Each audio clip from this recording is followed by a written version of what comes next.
Hey everybody, this is Rydo and we're back to another live stream of Shadowverse. Today is Friday, January 14th. Starting a little later, part of the problem here certainly in the fact that for nearly most of the past 7 days I've been feeling fairly sick is it got me certainly out of a different sleep schedule. So now I'm kind of staying up till 9 or 10 in the morning, going to sleep and then waking up at 4 or 5 in the evening, which probably does not add up to 8 hours of sleeping. But I'm not even going to bother to do the math on that one. Let's just re-roll things. At this point, we might as well just re-roll quests always, regardless of whether you even have a chance of getting something better. Because I'm just not getting these ranked wins and just don't care about them enough to try. So yeah, starting a little late. We'll open one pack with gold and then that'll be it for today. Some accountability section, I guess I can say I've played 2, maybe 3 3-hour, 2.5 hour episodes of probably closer to 2.5 hour episodes of Fallout 3. I'm moving the main story forward. I almost hit a point where I couldn't even move the main story forward because there is first of all, I don't really remember Scientific Pursuits, which is the name of the quest, anywhere like I remember it. I thought there was a Brotherhood shield around the Jefferson Memorial and you just could not enter it. Maybe that happens later in the game or something, but yeah, you can literally just walk into the Jefferson Memorial. There's some super mutants in Fallout 3 that will try and shoot you, and to move Scientific Pursuits forward, you have to go to the spot that is basically the end of the main game and just look around and find these audio recordings and listen to the audio recordings.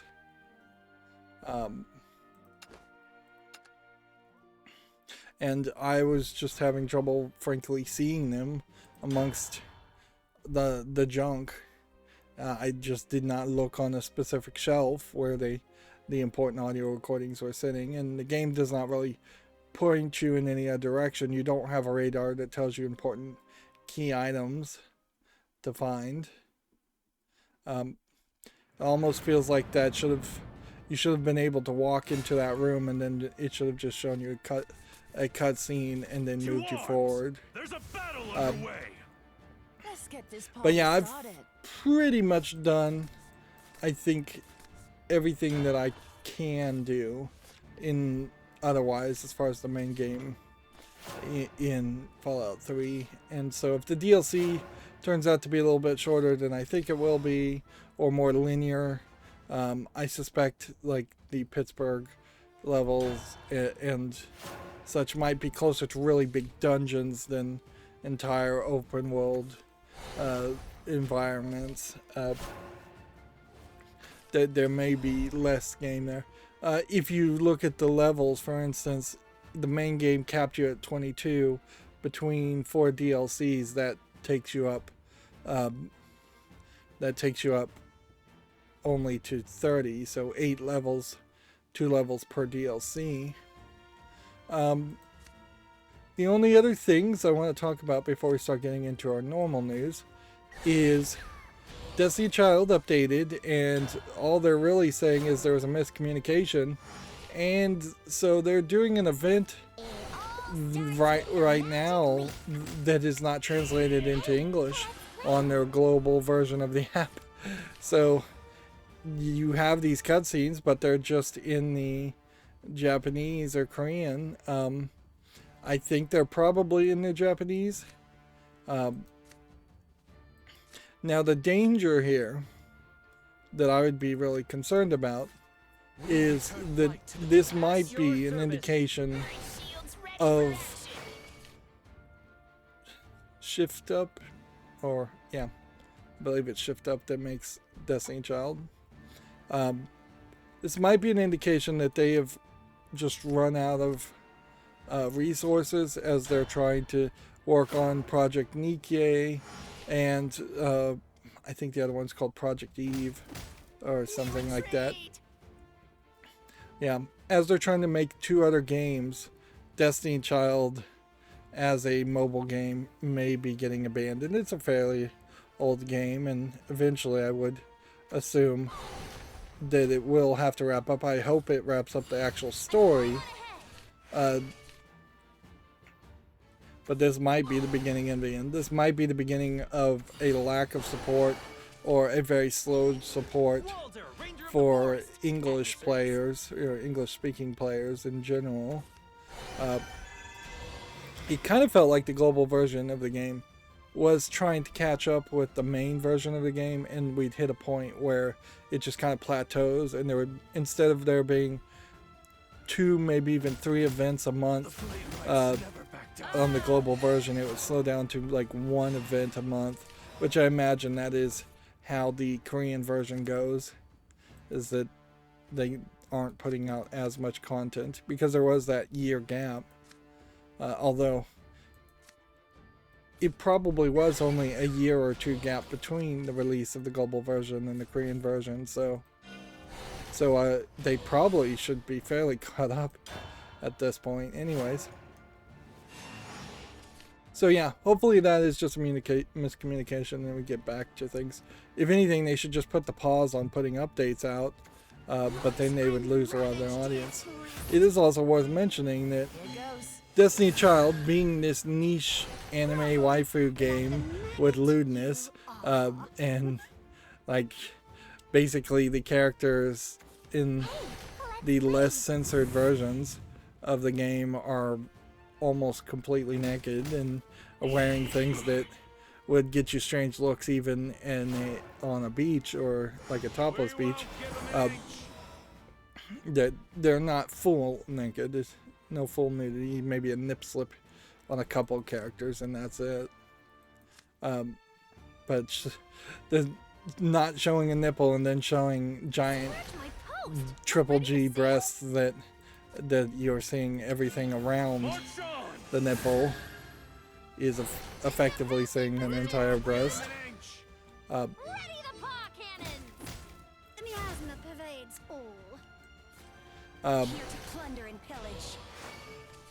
So yeah, it'd be a shame if that as a game disappeared or no longer was something I was interested in playing, because then I'd have basically no mobile game to play, which is probably for the better, because it does certainly take up a lot of my time for no good reason.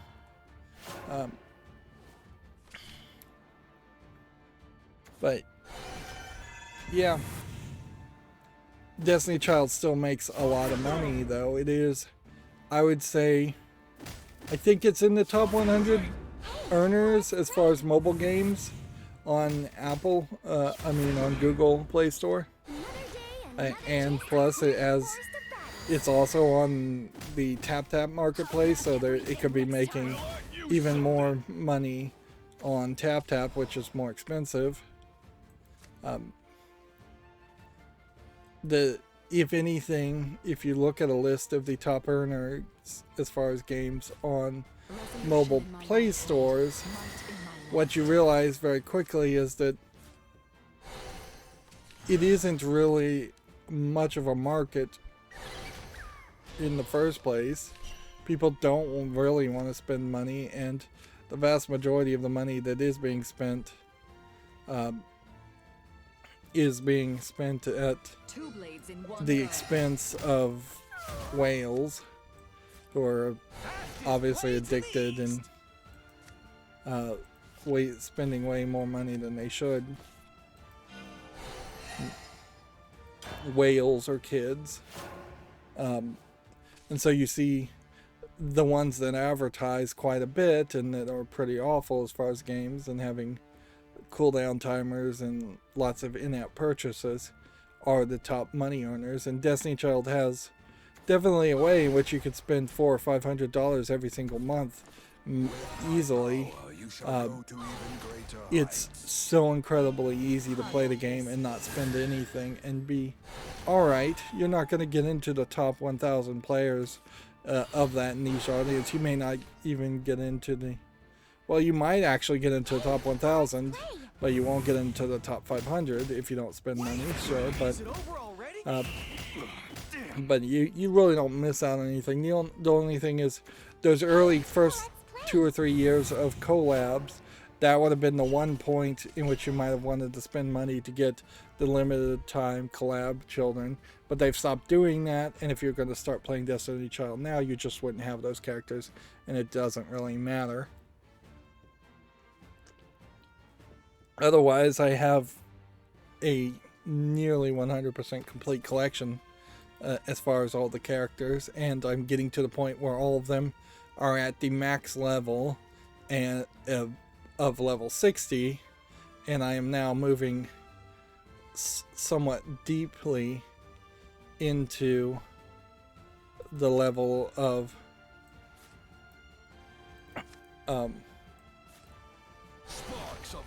uncapping a lot of characters, or igniting is what it's called, igniting a lot of characters to level 6, which the final level of level 6 of igniting a character gives it a massive attack boost. So just having like what I had not realized, I hadn't really been paying attention to the new ignited system because it was just something that I felt like I wouldn't get around to until I got every single character up to level 60, which is a mistake. I should have focused on one character to ignite them up to level 60. Level 6 of ignition. Because that massive boost nearly doubled the amount of damage I was doing to some of the event world bosses.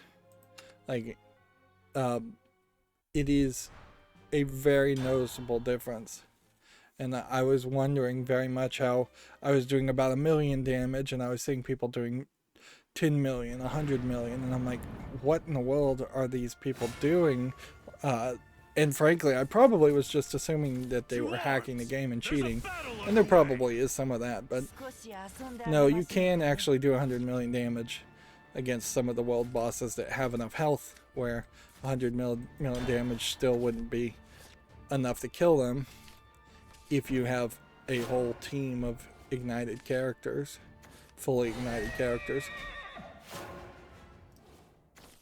Anyways, that's enough to talk about Destiny Child and lewd video games that undebatably and unarguably objectify the anime waifu characters.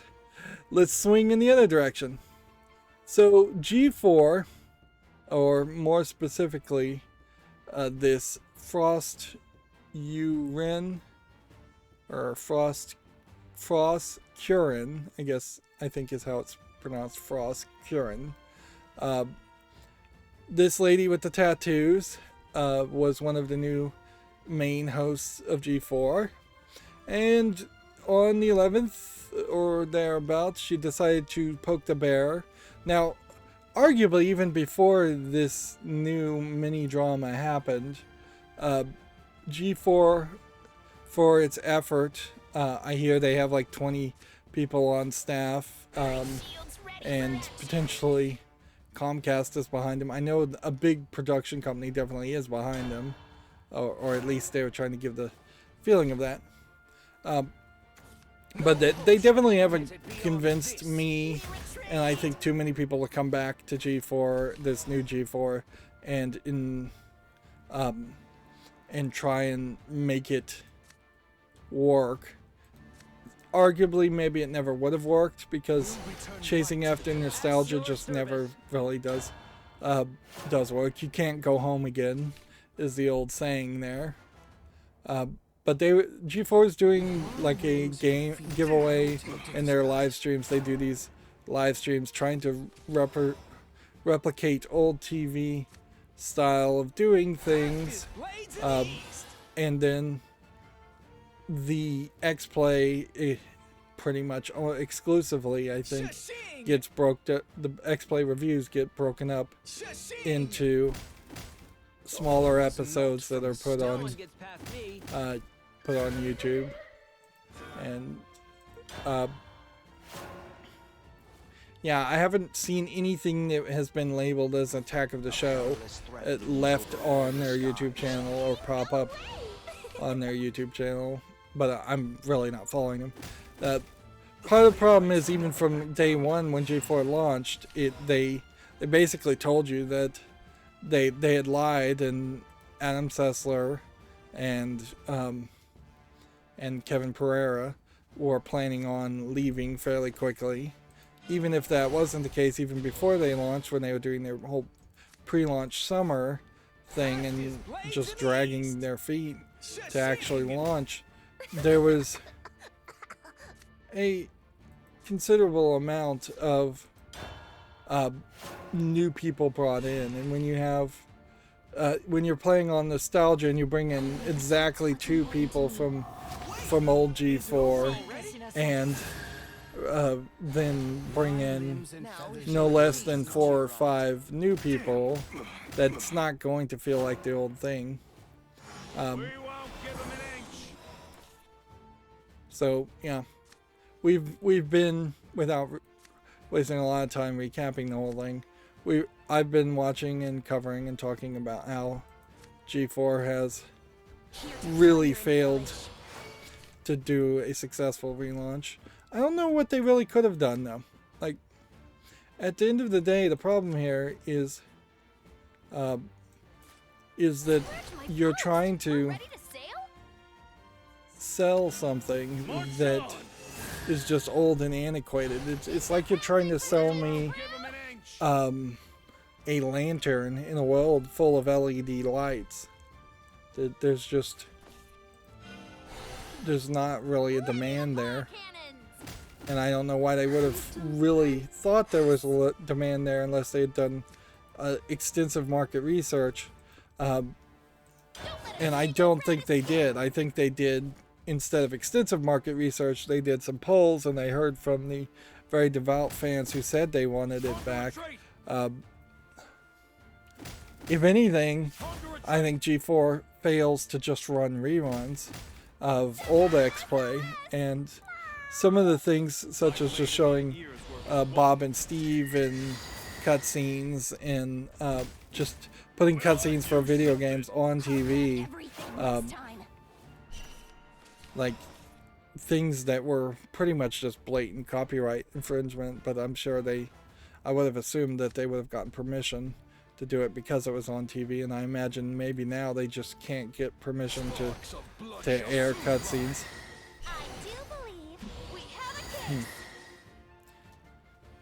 They kind of shockingly don't even have like a endings explained offering, which would kind of make some sense. If for like that game Returnal, like I just watched the ending explained on that because I saw a speed run of it, and I'm like, what is the story of Returnal? And yeah, it didn't really encourage me anymore to want to play Returnal, but at least now I kind of know the general story. Not that you really even get that much. There's a right and wrong way to pray. But yeah, there's a lot of stuff that could have been attempted and just haven't been attempted. The completionist, oddly, is not doing anything like his completionist content, although it may just take a sweet while. X-Play is reviewing fairly old games to almost catch up, but in the middle of no new games coming out, so Your queen commands you. No one gets past me. do that. My legion follows. Do My that. loyalty is Your ironclad. queen commands you. Steel yourself. That. My armor has been pierced.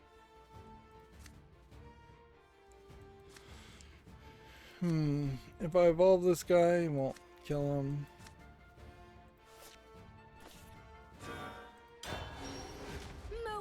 queen commands you. So yeah, a real dropping of the ball of G4 Those who propagate war up until this point, spear, Astrolance, Everto. which really highlights where Frostcoon or Frostcurran here dropped the ball. First of all,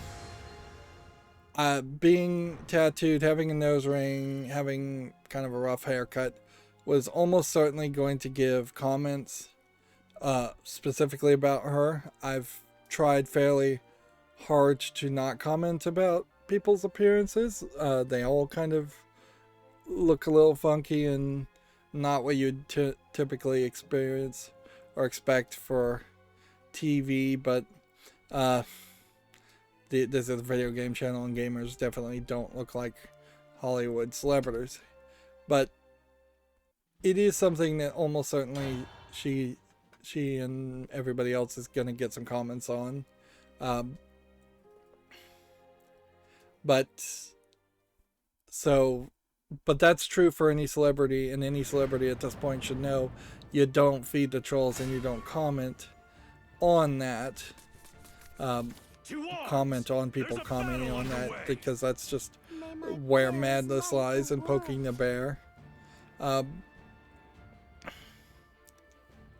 But she goes on what I think most people would describe, most anti-woke people would describe as the standard women in video gaming aren't meant to be objectified. Now, in her rant, without having actually listened to all of it, she mentions that Olivia Munn, for instance, was not just there in the old G4 to be objectified, which is patently false.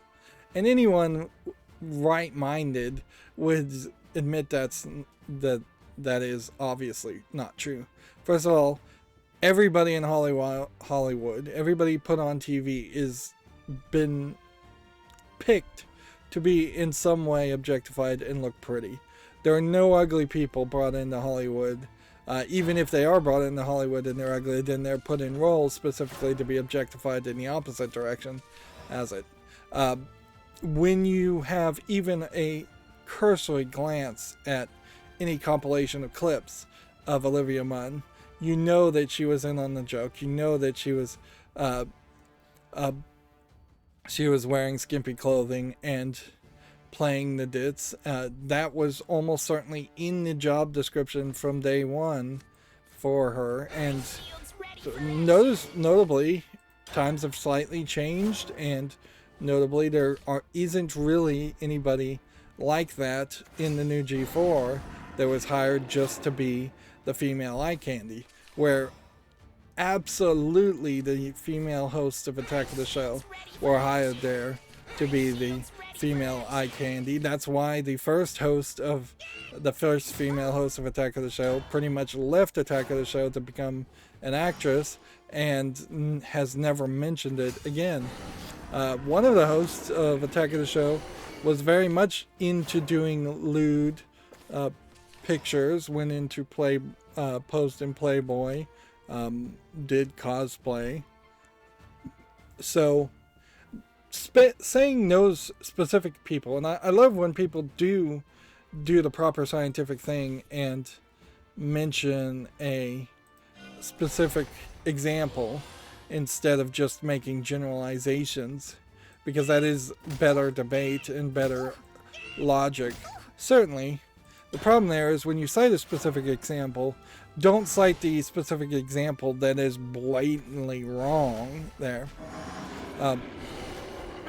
If you want to tell me Morgan Webb wasn't there to be objectified, sure, I'll buy that. Morgan Webb never was in skimpy clothes as far as I know. She never played it up like Olivia Munn did. It's a very different experience on the exact same channel. But even at that point, I think the argument is there probably was a producer in the background that said we need some female eye candy, and that's why we brought Morgan Webb to be the presenter against old man Sessler, Adam Sessler, even who was pretty old and pretty homely looking, even day one of X-Play.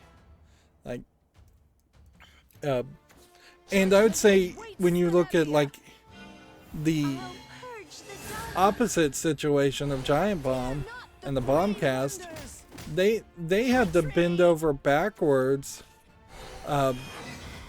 for probably over a decade to get an actual female even in on the conversation talking about video games, because they didn't specifically make the decision to say we need a female to just because she's female.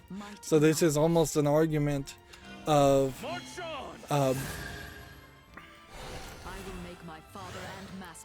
specifically hiring somebody based on their gender and not based on their skill. Because I would argue it wasn't until a few years ago that Giant Bomb specifically went out and hired Abby, mostly because she was female, not because she knew anything about video games, because she didn't ever really know anything about video games. And once Abby left, they've now brought in another female to be on the Giant Bombcast, which is fine. They should have had that. I would say in general, there's the bigger problem with the Giant Bombcast isn't that there are too many men in the Bombcast. It's that they are all kind of burned out video game critics and they're duds. They don't play enough games and they don't have an opinion generally at all. So one person will give a generic breakdown of the game they're playing, and then 5 other people on the podcast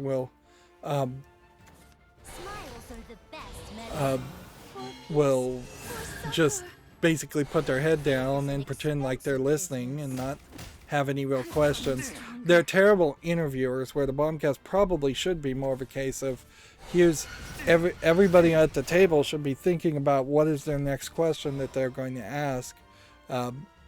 And there should be a lot more questions getting thrown out there as an interview conversation style, because really it's not even a conversation that's happening in an average Bombcast. It's instead just boiled down into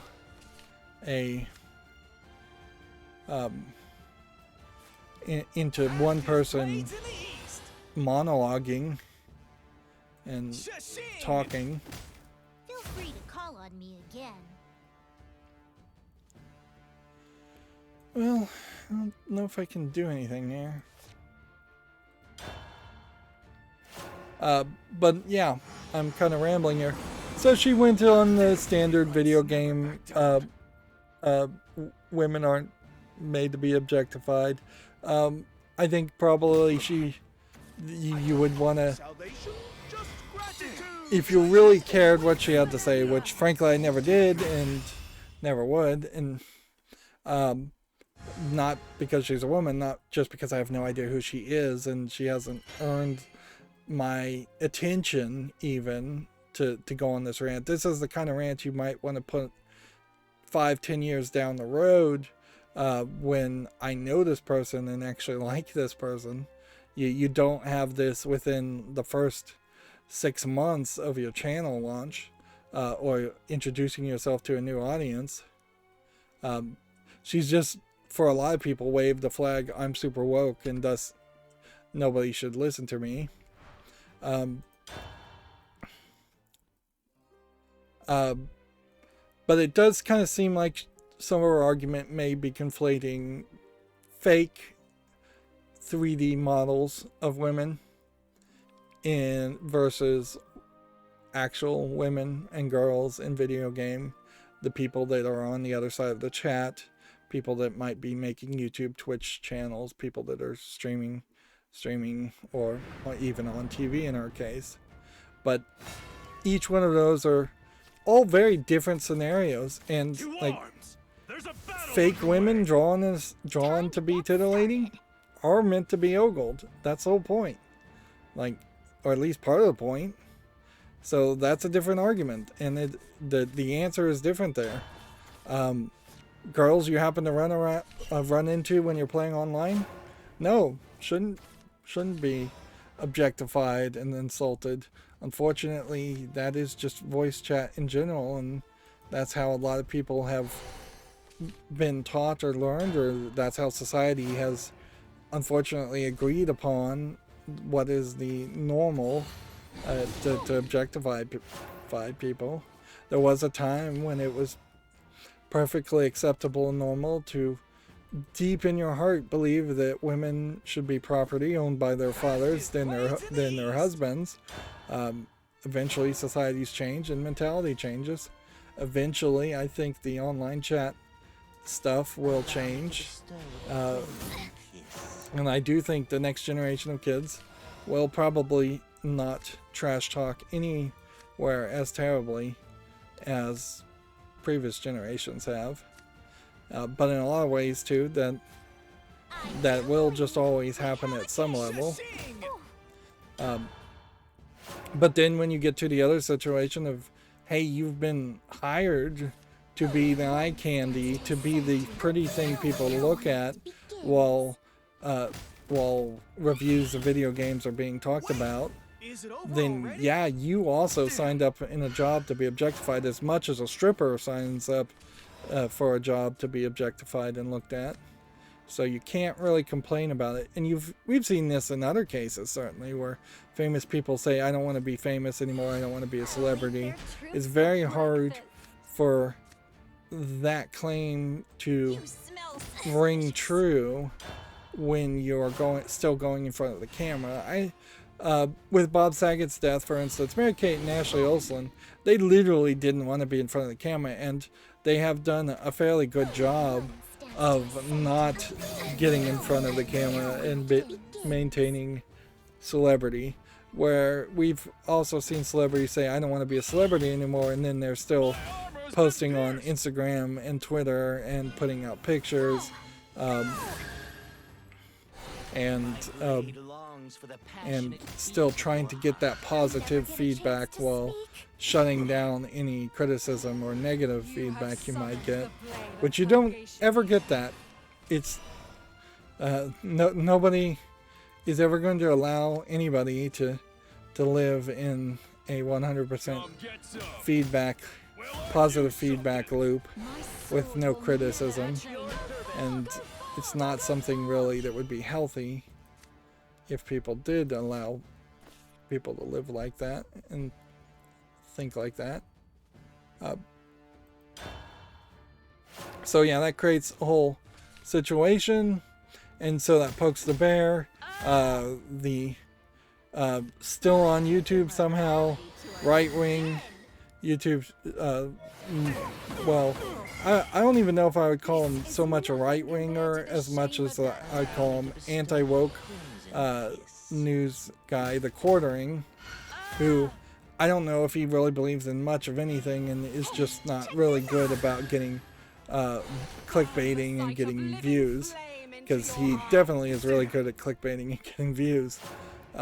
But he's been covering this, what he's calling a meltdown, and even without The Quartering, it seems like plenty of anti-woke people that I'm sure somebody will call gamergaters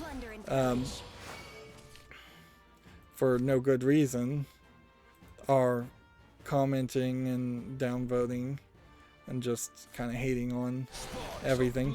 A lot of the problem, in a lot of ways, this is probably just the final straw very early in a series of straws as far as G4 not really giving people what they want, and so it's not super surprising that people are not happy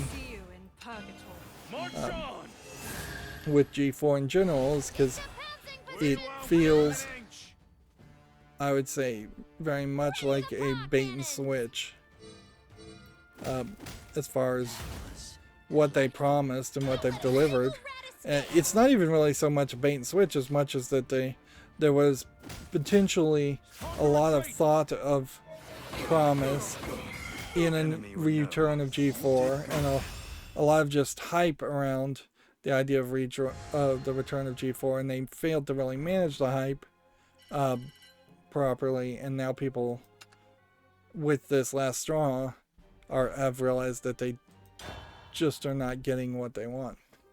So yeah, G4 says we stand with Frost Curran and women in the space, and then they're still trying to do their giveaways, which is kind of pathetic that they're trying to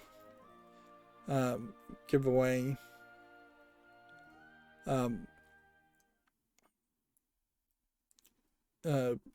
giveaway to get viewers. What they're offering here is a PlayStation 4 copy of Anthem, which I don't think is really that worth much. Either original Sega Genesis, which wouldn't be worth that much, or a Sega Genesis Mini, and then an Xbox One, I believe, or Series S. And then here's, like, on the 12th, a Death Stranding review.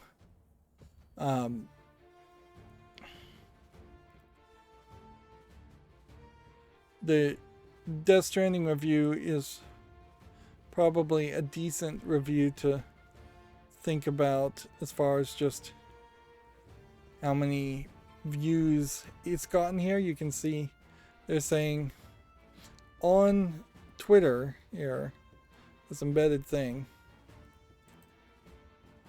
it seems like it's got 9,000 views. So this Death Stranding review, instead we got ads playing. I don't even know why I got ads playing. You have 50,000 views in the past 2 days, which is a decent amount of views. I would certainly kill for 50,000 views, but why are they reviewing Death Stranding? I mean, that definitely feels like a catch-up, unless they were specifically going to say they were going to review the definitive edition PC version of Death Stranding from kind of a retrospect, but that they better describe that a little bit better. You would think the numbers would be bigger. Let's see if we, what do we do to do this?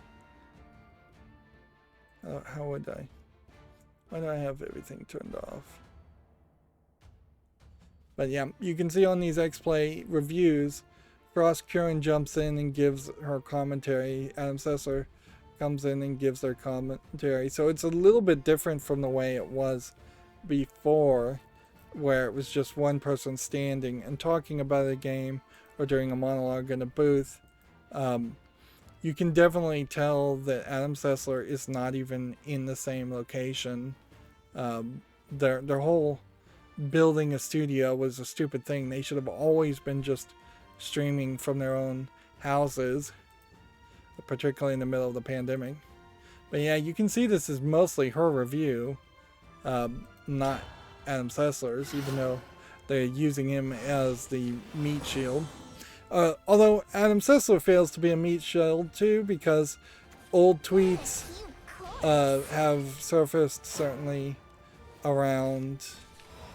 Let's see which one. This is the one that does the blur. There you go. Turn this off. There we go. So Adam Sessler has some old tweets where he hates, specifically, he tweeted he specifically hated Republicans. Maybe he meant only Republicans in his family, but because he tried to clarify it to that. Like 2,000 comments on 50,000 views is not terrible, I would say. Perhaps not the best. Let's see, we don't have a dislike, but yeah, 2.6 thousand upvotes for 50,000 video is not great. It's gotten like 28 likes on Facebook according to Video Analytics, and TubeBuddy 23 upvotes. Their entire channel has 500,000 subscribers, but they're seemingly losing about 1,000 subscribers a day now, and nearly 10 million views. Let's see. And so here we have a 2-hour ago tweet. What an embarrassment to see G4 hires grifters and insults their fans. I encourage everyone reading this to check out independent YouTube gaming creators who are passionate about their hobbies and encourage critical discussion of games instead of corporate dinosaur relics like G4. Give your time and money to creators who love games, not corporate psychopaths. I suppose that's supposed to be psychopaths. I don't think you spelled it that way. No, sycophants. I misread that. Trying to sow divisiveness.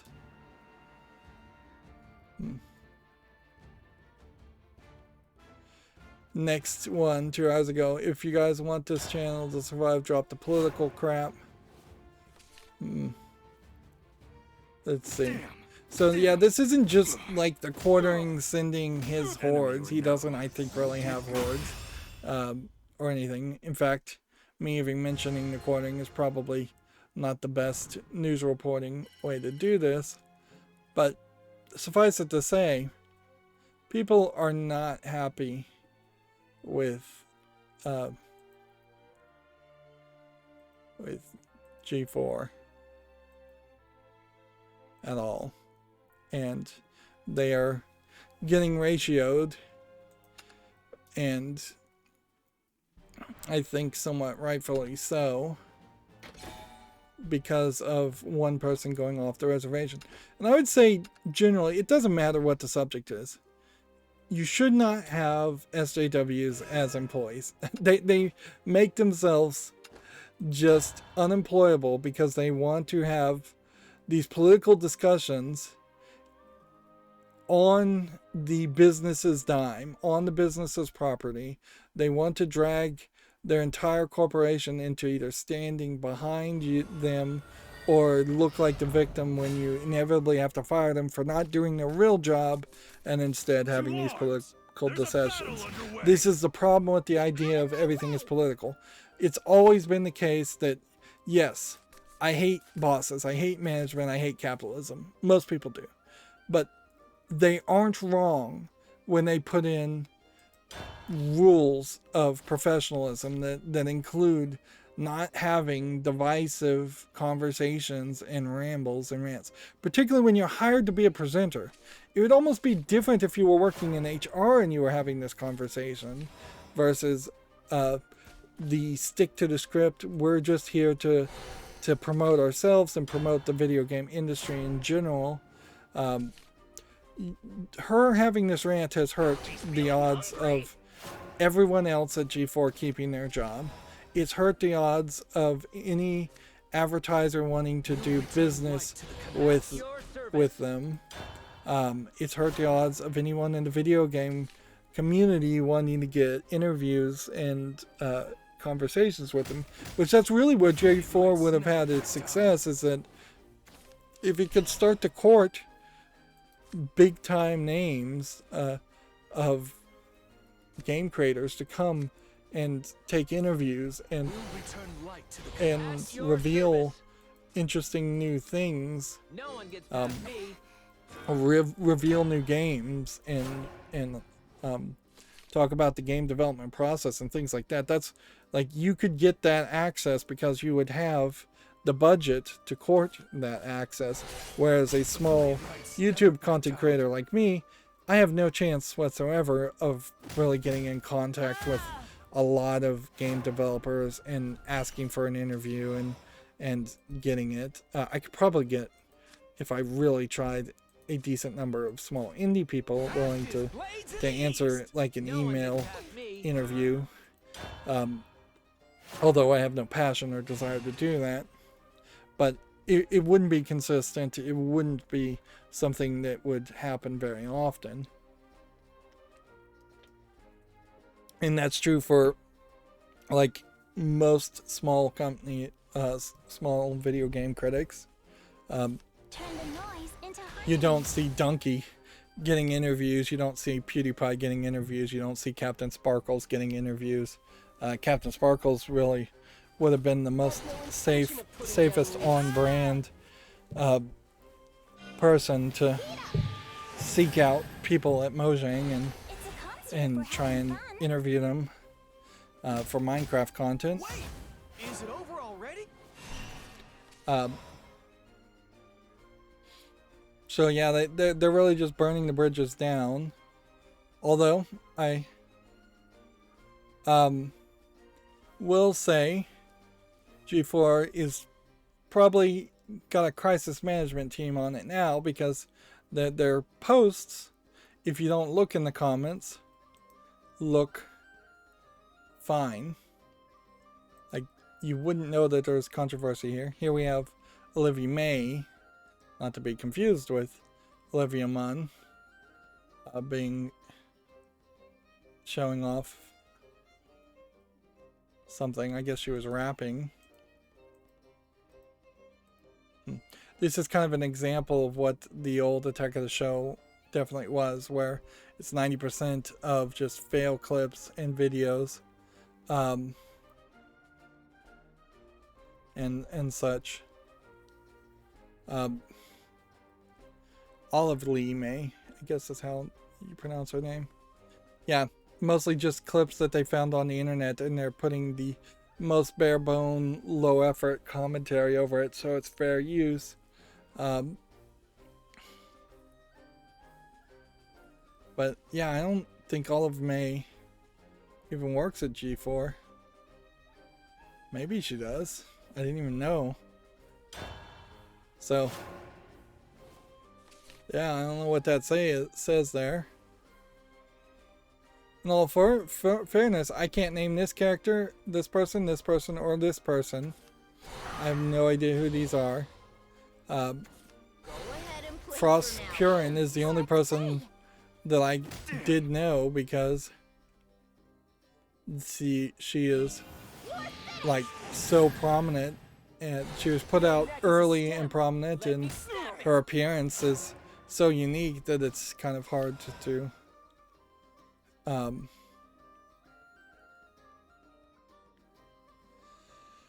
it's kind of hard to ignore her, even if you wanted to.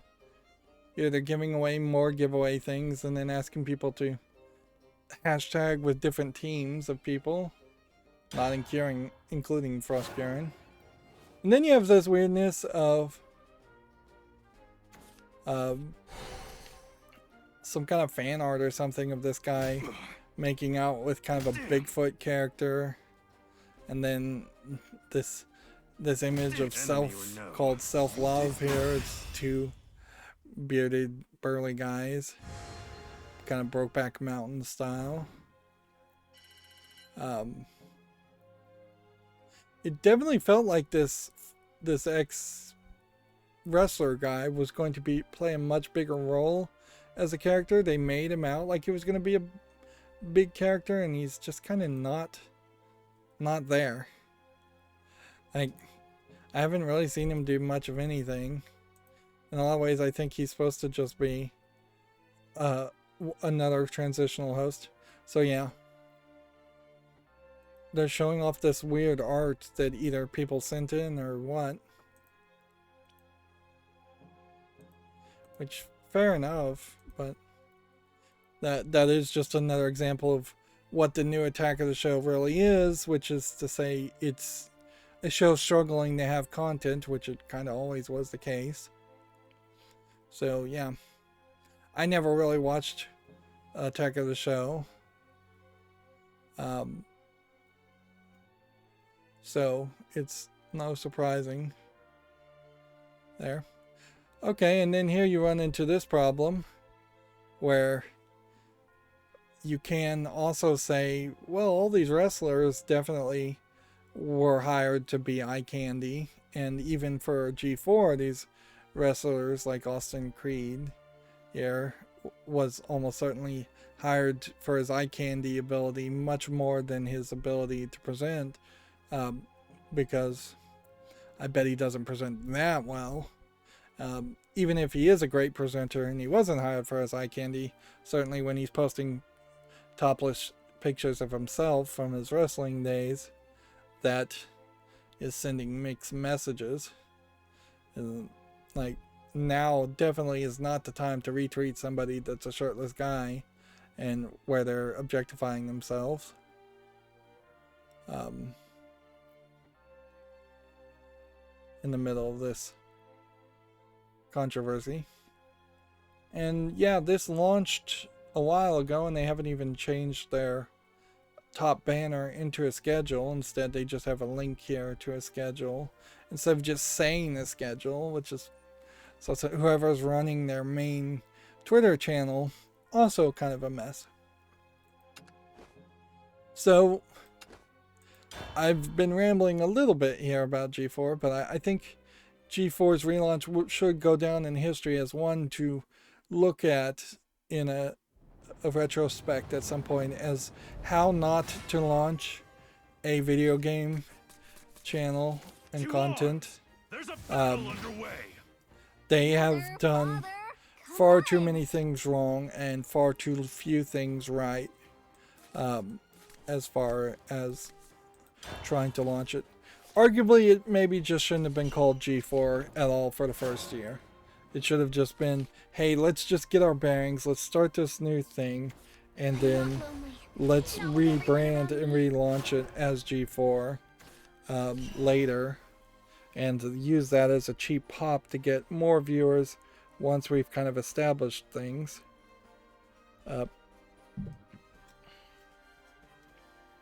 When I compare this to something like Geek and Sundry went 3 or 4 years before they lost their main presenters and main people. And Geek and Sundry managed to specifically ride the wave of having Will Wheaton doing the tabletop show, and the tabletop show still being incredibly successful, regardless of the fact that Will Wheaton had already established himself as a super woke Twitter guy. Although I think Geek and Sundry probably was also launched in a less turbulent time, so Will Wheaton being a woke idiot on Twitter wasn't as big of a deal as it is now. But yeah, the Geek and Sundry channel really took, I'd say, 4 to 5 years until they had just replaced all of the content on their channel with new shows, all of the main presenters with new people. I assume that's what's going to happen with G4 too, is that we will see almost everybody fired fairly quickly, or if not fired, just moving on to other things one by one, and the shows will get replaced, and G4 will have zero connection to what the old G4 was, or it will keep something called Attack of the Show and something called X-Play, but it will make extremely few episodes. They probably should have started that way, frankly. Just started with running reruns of Attack of the Show and X-Play, and then saying, we're going to have these new shows, but we're not going to soil the names of X-Play and G4 and Attack of the Show by trying to do that again. In a lot of ways, they have retroactively made the old X-Play and old Attack of the Shows worse by relaunching. It's frankly a little surprising that they didn't try some scam of selling DVDs of the old X-Plays and old of Attack of the Shows. It probably wouldn't be that hard to have an entire season or 3 of standard definition Attack of the Shows sold on X-Play on Blu-ray for the really hardcore fans. pierced. Well, aren't you something? Or just start running reruns on your Twitch live stream.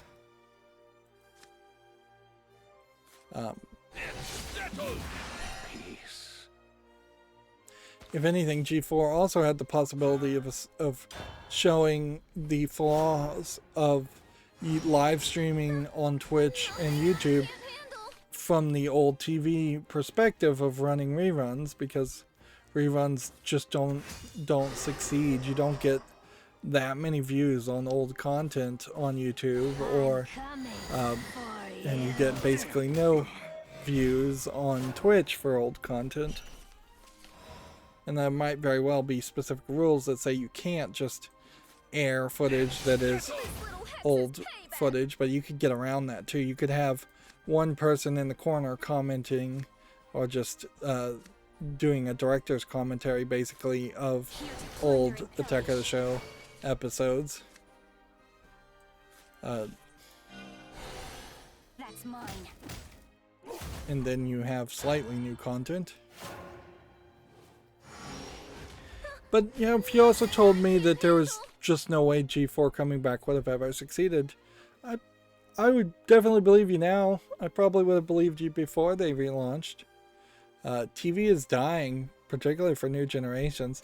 A new G4 should be streaming on something like Netflix, Amazon Prime, something like that, that could fund it consistently, and they could have specific episodes come out when they want, instead of going with this old mentality. Yeah. Move out! Annihilate them! In fact, Netflix and streaming services like that really need a Going to be smithery. You can't run! news station for the next generation, for gamers. So if Netflix said, hey, when a new episode comes out, it comes out for this long-running X-Play on their service, they could self-promote it perfectly fine. Your red petals will soon be dyed Plus, blue. then you, from that perspective, Netflix just has a thumbs up and thumbs down, which those metrics don't really mean that much. There's no comments, there's nothing. They can live in the Hollywood echo chamber that they clearly want to live in. That way. Here to plunder and pillage. Resolution in my right hand, might in my left. Two blades in one go. Say goodbye.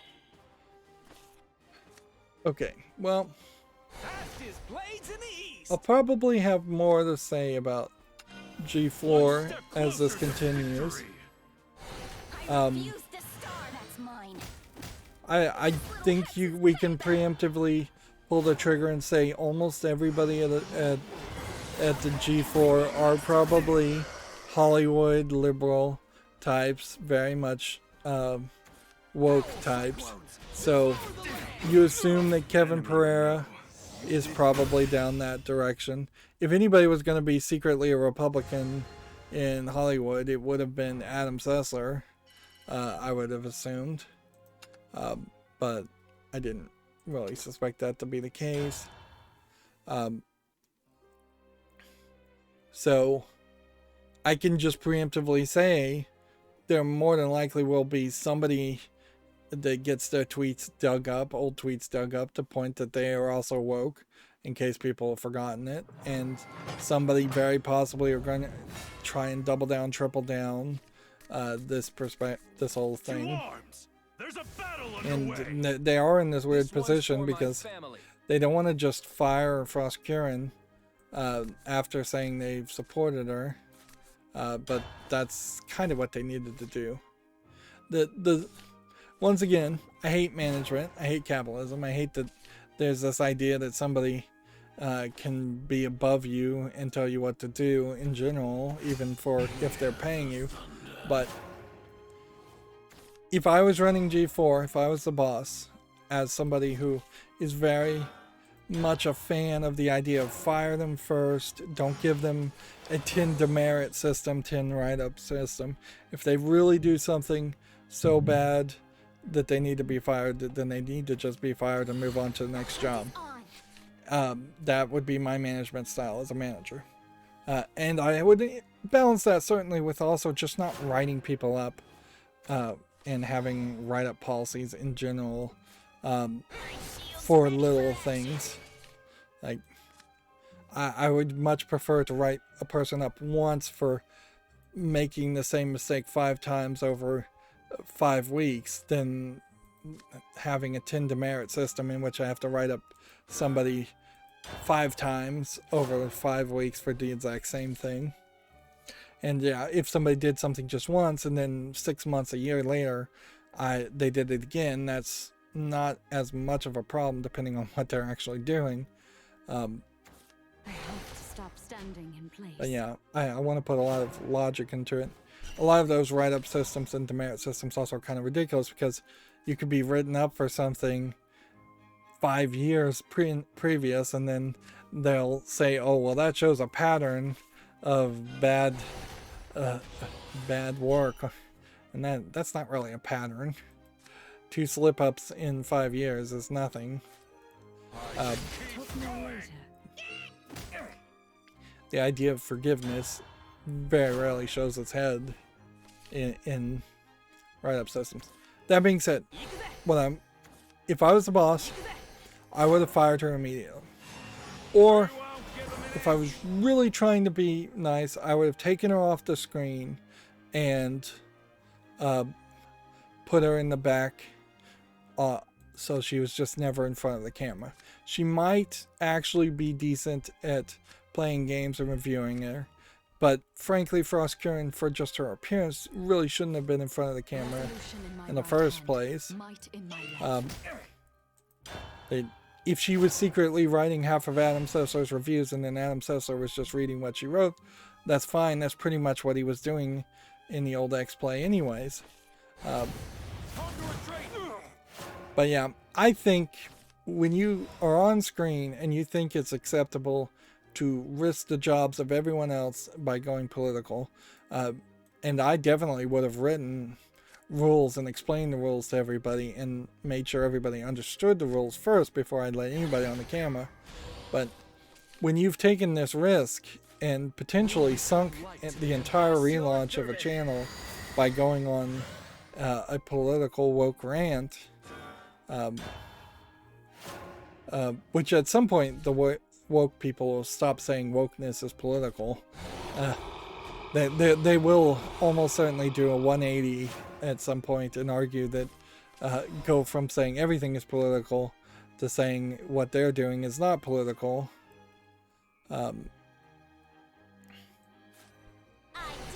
I guess in a lot of ways that's why they say everything is political, is because that's the only way they can then justify their actions.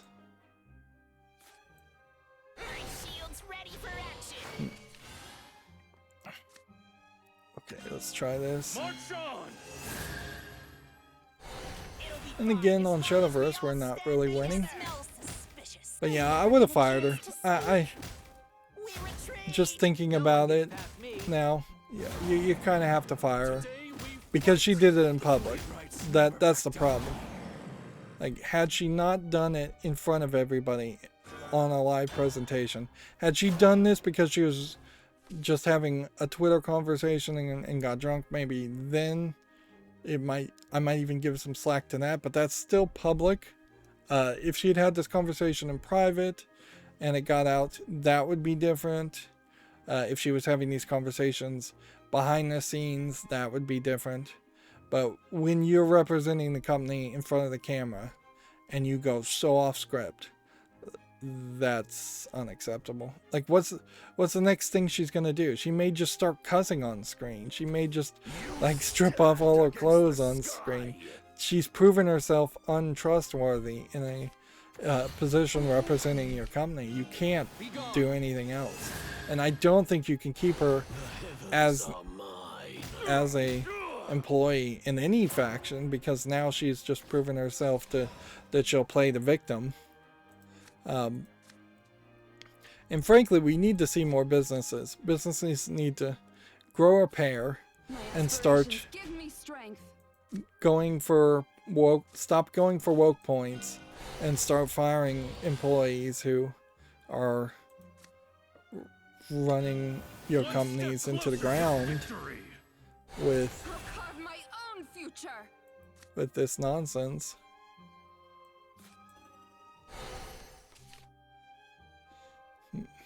Now's my chance. Alright, so an hour after that rant, let's start covering the video game news. We have a lot of news, certainly to talk about. We don't really need to talk about that. Like Sony Video Games Chronicle news, Sony has revealed the most downloaded PlayStation games of 2021. The list here.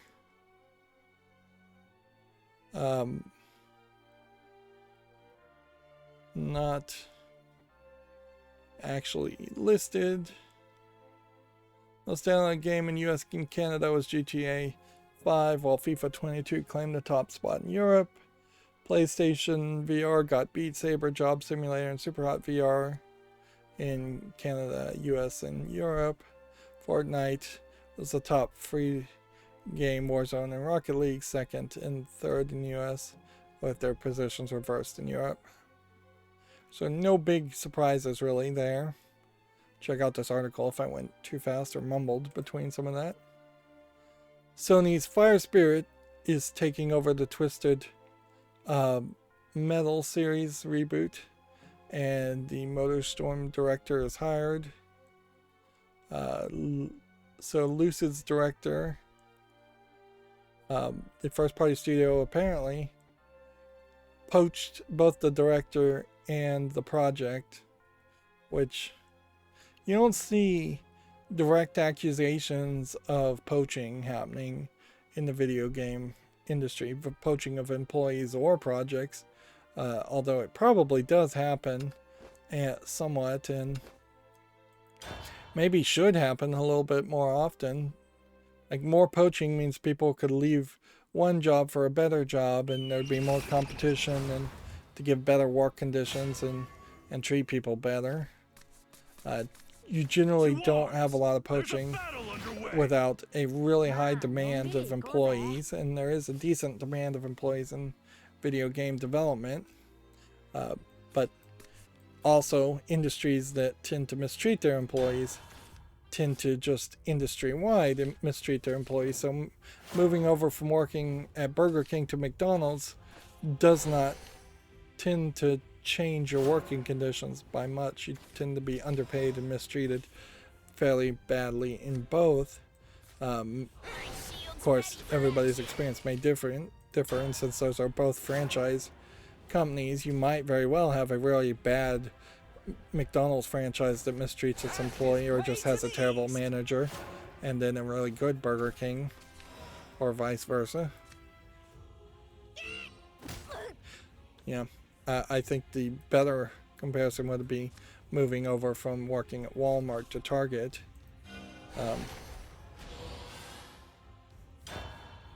Probably isn't going to change your pay or working conditions by much. This is more than just a Moving game. on, Warzone's mid-season update promises to improve performance on consoles. We're just going to go over headlines for some of these because I just don't care.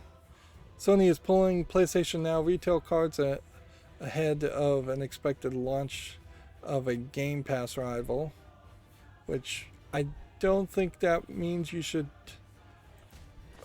try and hoard up PlayStation Now game cards. I guess if you had a lot of money and were just gonna be interested in potentially wasting it, you might consider hoarding them and trying to sell them later if there's any demand, but that would be a heavy gamble because they may prove themselves to be very useless.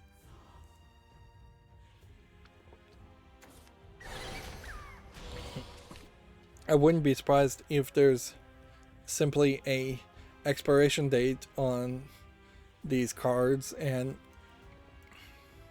the PlayStation Now cards will work right up until the expiration date, and once that last expiration date happens, they'll just shut down the whole system. See, GameStop is reportedly holding a PlayStation 5 in-store sale event on Friday. Console bundles will be made available to purchase this week, is the update to that story. The Platinum Games president and CEO has stepped down. Atsushi Inaba has taken over from Kenichi Sato to help accelerate efforts to create new games.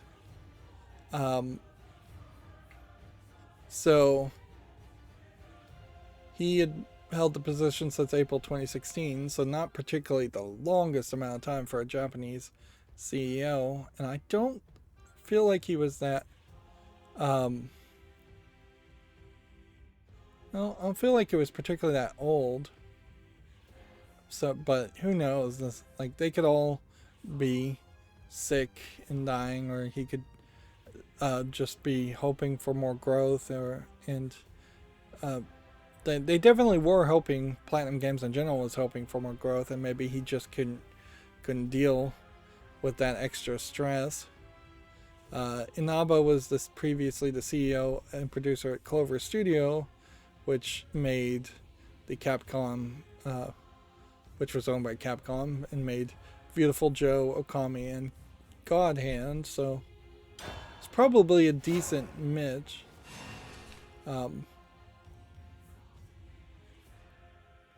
That's probably a decent pick. Bayonetta is probably stuck in just development hell. I mean, Bayonetta 3 will come out, but I think mostly with Bayonetta 2 being funded by Nintendo, makes it very hard for them to potentially get Bayonetta 2 to come to PC where it really belongs to be.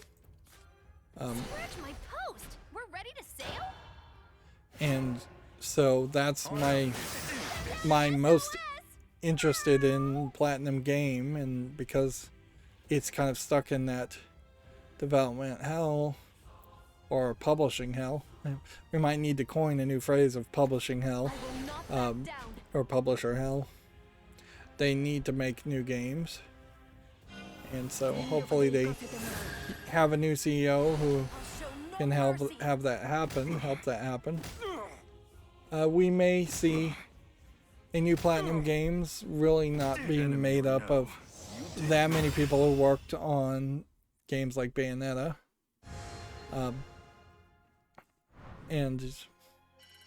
or we may see all the people who worked on Bayonetta slowly move over to a new company that's not called Platinum Games.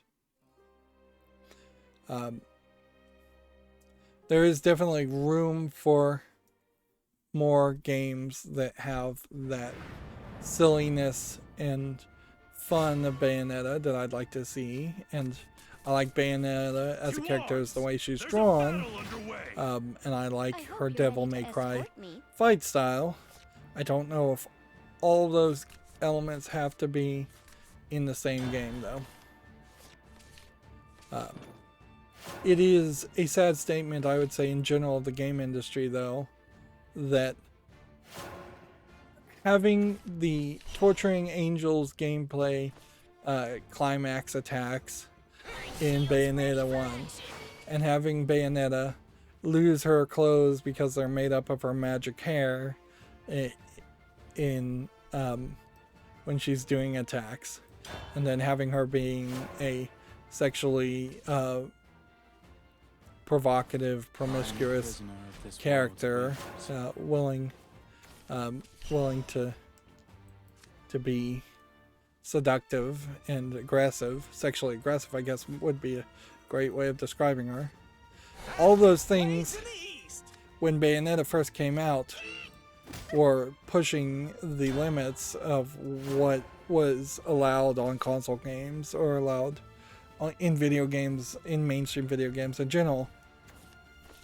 And those limits really haven't been pushed any further. in any direction. If anything, they've stayed exactly the same or constricted, which is a shame and ridiculous.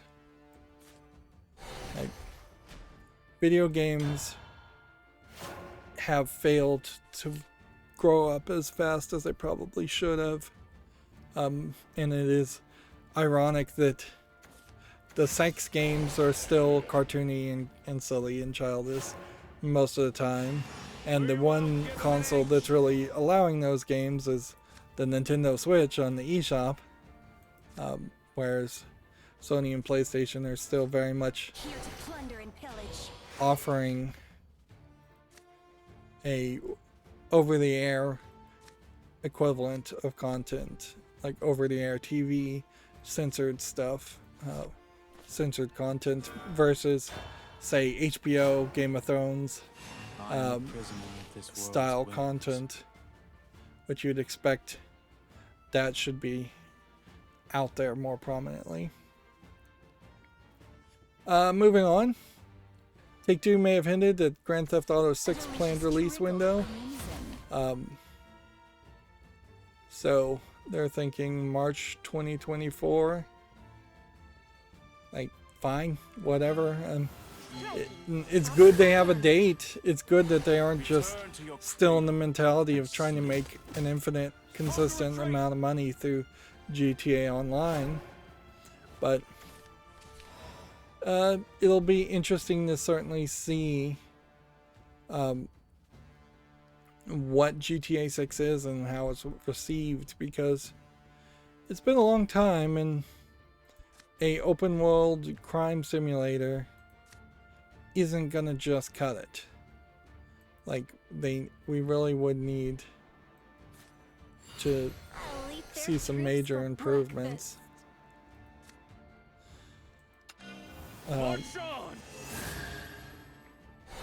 As to the actual story, and that's where GTA 5 kind of painted itself in a corner, is that it did tell a better story than what I think Rockstar was prepared to follow up on, and so the game's storyline became too good, and there was less focus on it just being a dumb open world game. The Saints Row game became the dumb open world games that did it better. Moving on, a manual and images of a Starfield Collector's Edition have been Collector's Edition watch have been spotted. It's a Chronomark LPV6 watch, apparently.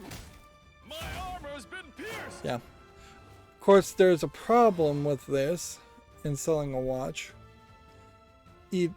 Time means nothing when you move from planet to planet. That's why in Star Trek they had a star date. That I assume the star dates were based off of a centralized time, based off the Federation, and probably based off of some centralized time based on Earth. But even in that, Star Trek then runs into another problem in that they were warping space and moving faster than light, so then you would have had to reset your clocks every time you warped, and I think they actually somewhat comment on that. What this doesn't show us, though, is anything about the actual game, and so we're still very much uncertain as to what Starfield is going to be. I'm hoping maybe it's a slightly more action-based game, less RPG elements that don't matter game, because this is their one opportunity to kind of scale back. If Starfield is not like Fallout 3 or Skyrim, where there's just a ridiculous amount of garbage to pick up, just no more vendor trash, that would be a major improvement. No more encumbrance, just something where you are running around, getting quests, getting skills consistently. Fallout 3 is terrible as far as just giving you XP. Also. So I'm hoping whatever Starfield is, and this is definitely not showing you anything about what it is, that it can kind of start at a smaller scale with the first game, establish an interesting world, which frankly might be a difficult thing anyways. Like, My sword will never betray. but yeah, Go forth! Go forth! One step closer to victory. there's Betrayal is something I'd there's a real question there as far as what that's gonna feel like. It's got to be like more. I assume Starfield is going to be more realistic, like sci-fi, not the jokey 1940s comic book science fiction of Fallout. And so it is going to try to be something closer to Anthem or Star Trek in its feel, and or No Man's Sky. And all of those may very well fail. No Man's Sky, from what I hear, is a pretty decent game, but I still don't really want to play it. And I definitely would want Starfield to have something like a roaming dragon that just randomly appears. The idea of open worlds with roaming bosses is a good idea, and it should just be demanded, I think, in almost every game. Fallout 3 in particular fails miserably because it doesn't have that. And it could have had that. There could have been super mutant behemoths spawning at random places all the time, like the big daddies in Bioshock. In a lot of ways, I hope they took a lot of cues from Bioshock, since Starfield's been in development that long, for way more audio logs, way more interesting stories, way more like run and gun mentalities. And there is some hints towards that. Like Fallout 4, from the looks of it, having not played it yet, does feel like it has tried to optimize a lot of that gameplay. Moving on, some online services for Xbox 360 Halo games are ending today. We had kind of already talked about this. There was this whole graph. You're basically being forced into buying the Master Chief Collection. The creative director of Respawn's unannounced single-player game has left. Mohammed Alavi has departed, says his departure is bittersweet.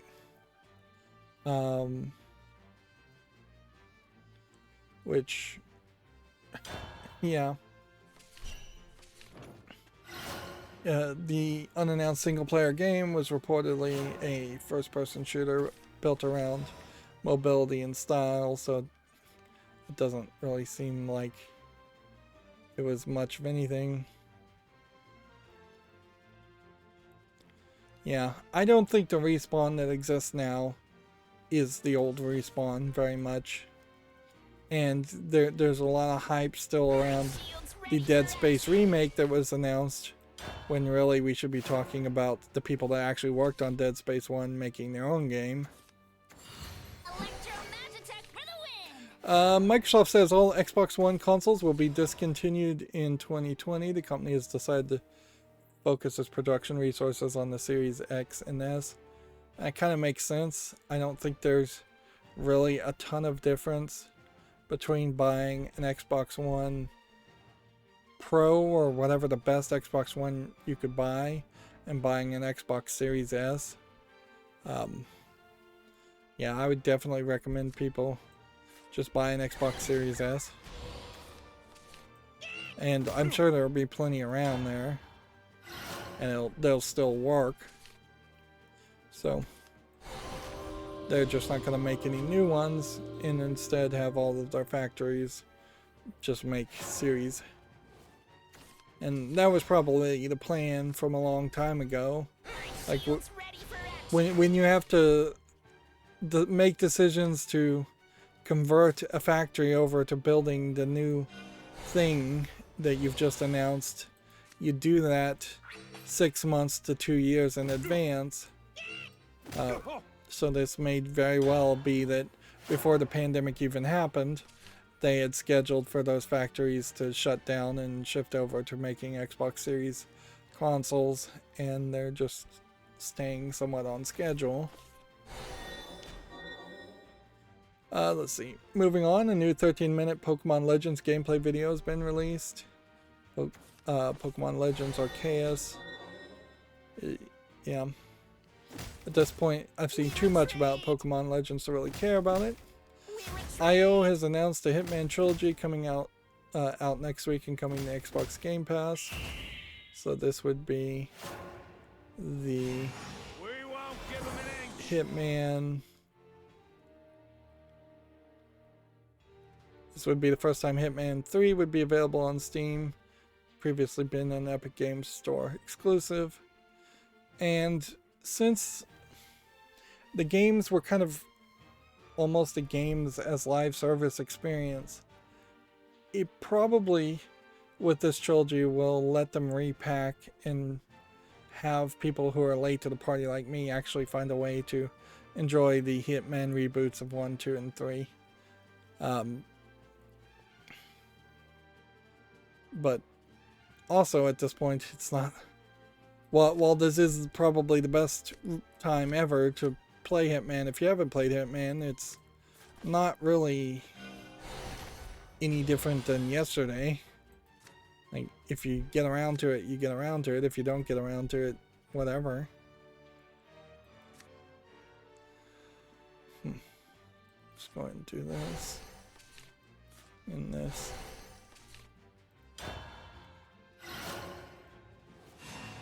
Let's see.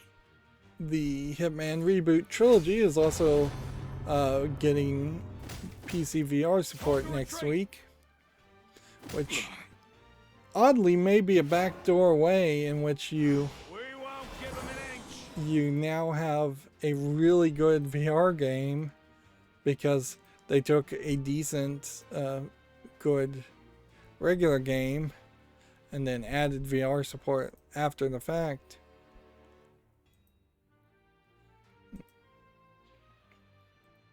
I can't help but feel like, though, that the Hitman Reboot series and the old series just does not have that interesting of a storyline to it compared to what I feel like even the Tomb Raider Reboot series was trying to tell.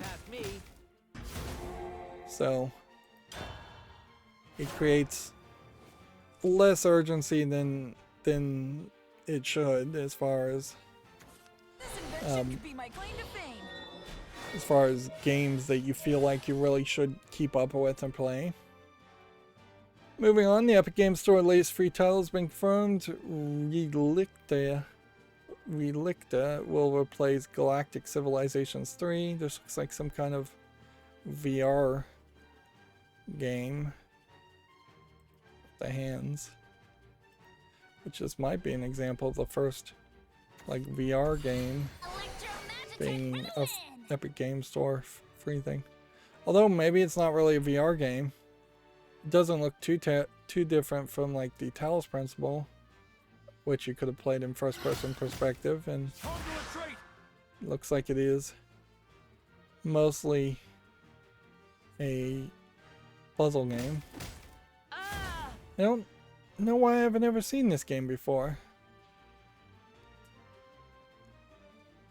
That's interesting. So I'm gonna wanna keep that page open.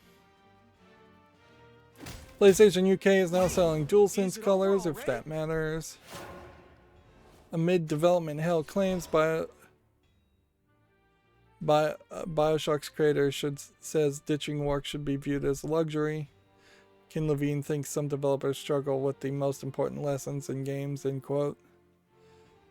Ditching work at the moment should be viewed as luxury. It definitely is. Like, I don't disagree with that. I think it's wrong.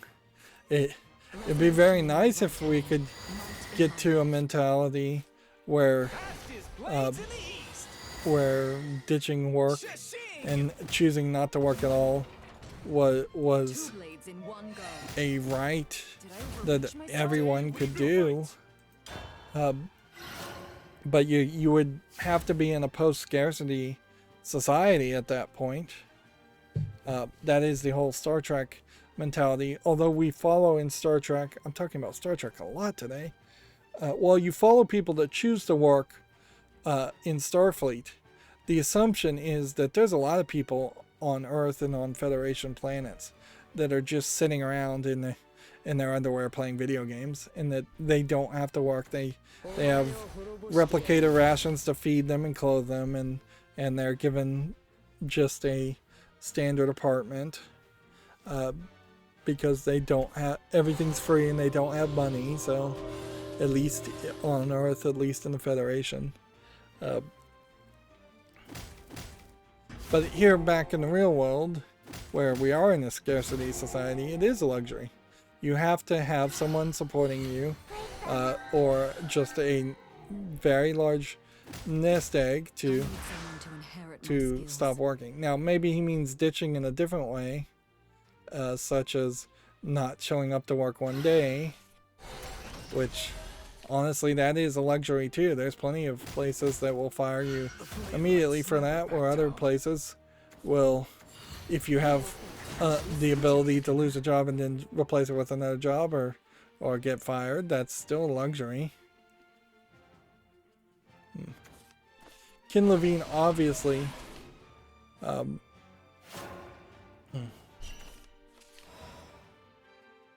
oh, that's not even what he means. So the the headline is confusingly ambiguous.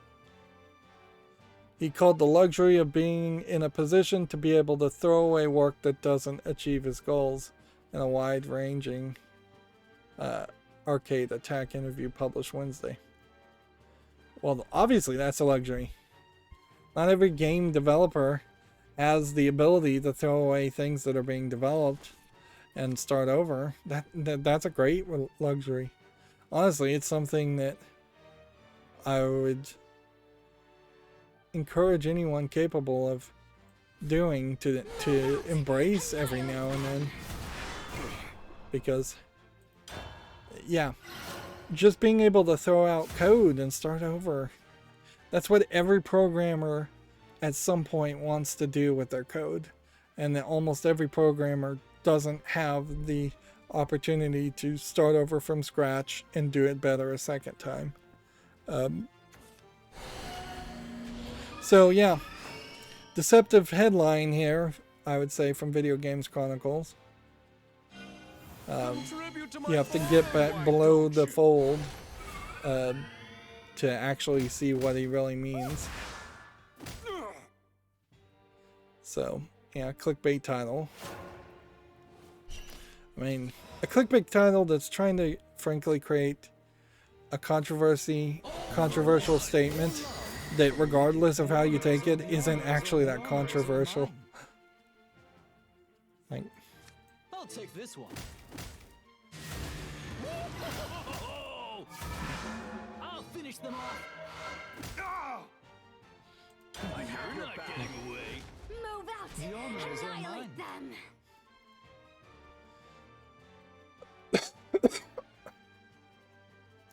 moving on, Video Games Chronicle has the games industry highest earning CEOs listed in a new report. Bobby Kotick of Activision still near the top of the list with over 150 million. I'm surprised he's not at the top of the list. Frankly, who's making more than Bobby Kotick now? He was at the top of the list before. Robert and Tokol play Tika.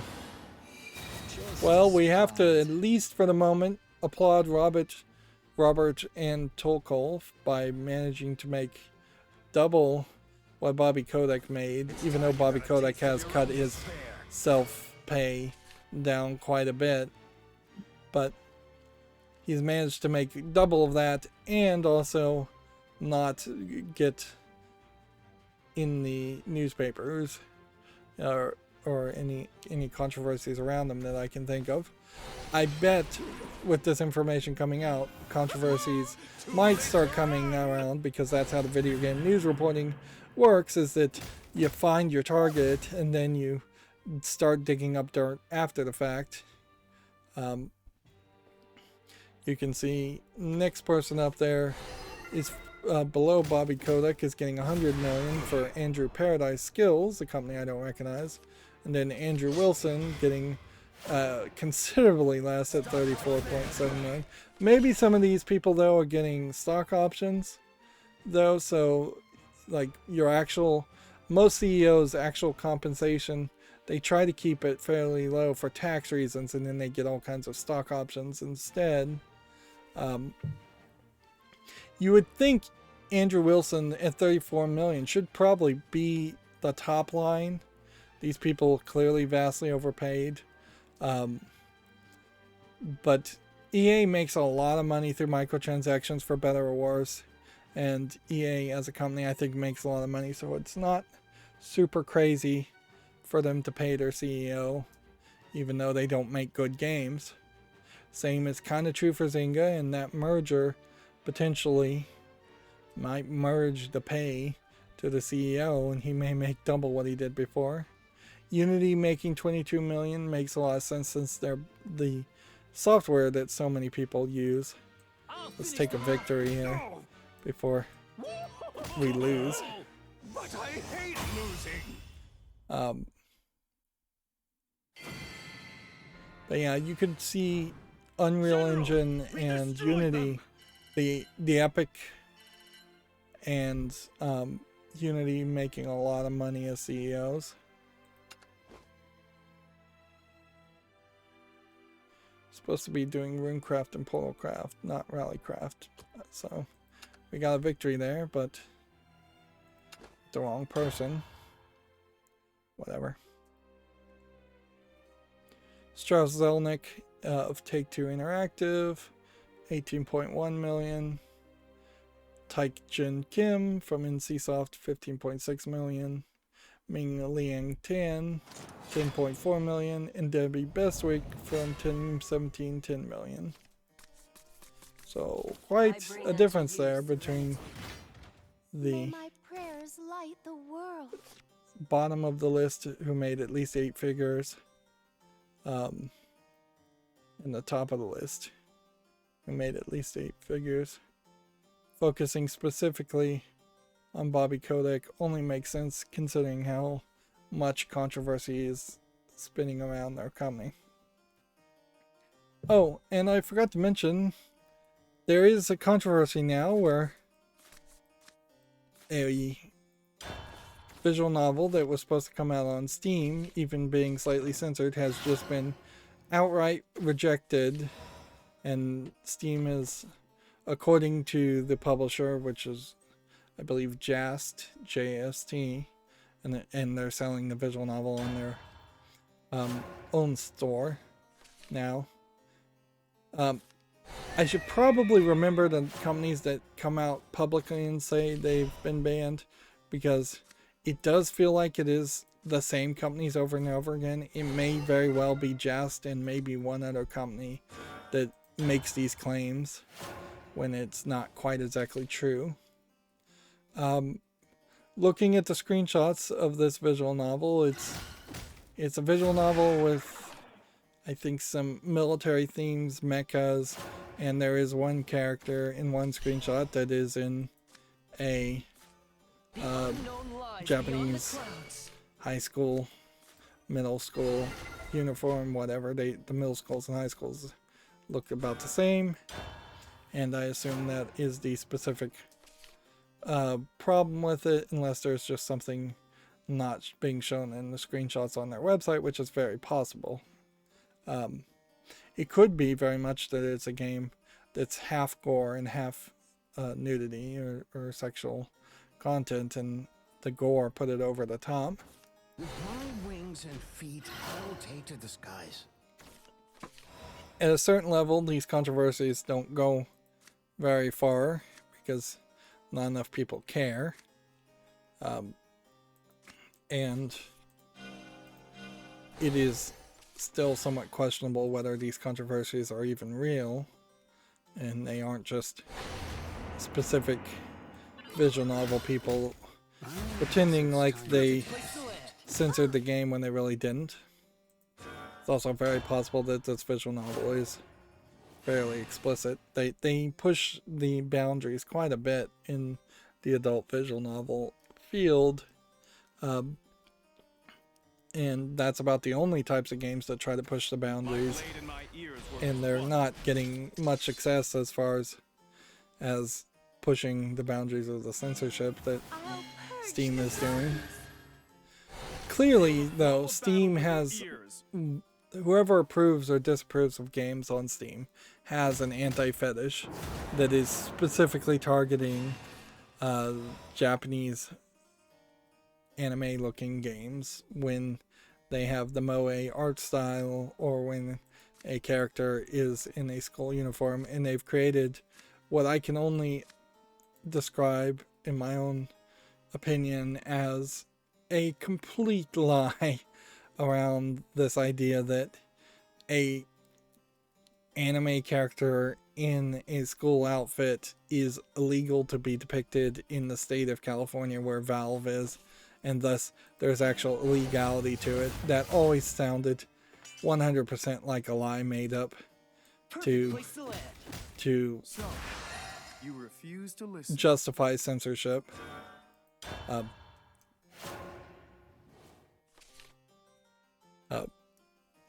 But yeah, Valve stays very quiet about these things, and these stories tend to just disappear, and it seems to be incredibly inconsistent. But I did want to mention it, even though I don't have the name of it. We may talk about it more if the story gets picked up by Western video game journalists, or if I think of the name or find the name again. Video Games Chronicle says new Gran Turismo 7 gameplay shows the Daytona International Speedway. I suppose racetrack aficionados may find that interesting. I don't particularly. Valve also says the Steam Deck is on track for February launch, which is great. You can see there's quite a bit of them here. But I also feel like the Steam Deck is definitely going to be a first generation product, that clearly a Steam Deck 2. I hope the Steam Deck 1 succeeds and they don't abandon it as a project, but the Steam Deck 2 is really the one you're going to want to buy. Troy Baker, the Last of Us star, has endorsed NFT firm You Can Hate or You Can Create. I guess that's the name. Last of Us star is partnering with a voice NFT group.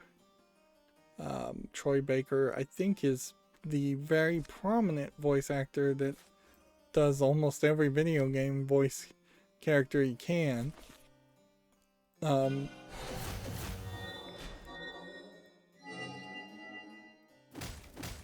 Do come again.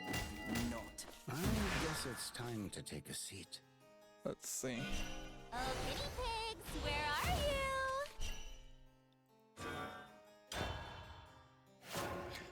you? It almost makes more sense for struggling voice actors who are going from gig to gig to jump onto the NFT bandwagon, because they're not getting residuals or things from their appearances in video games. They're getting a flat rate, and then they have to hope to get more work. So it would almost make more sense, in the same way that celebrities charging people to sign signatures, sign headshots, makes a little bit more sense than a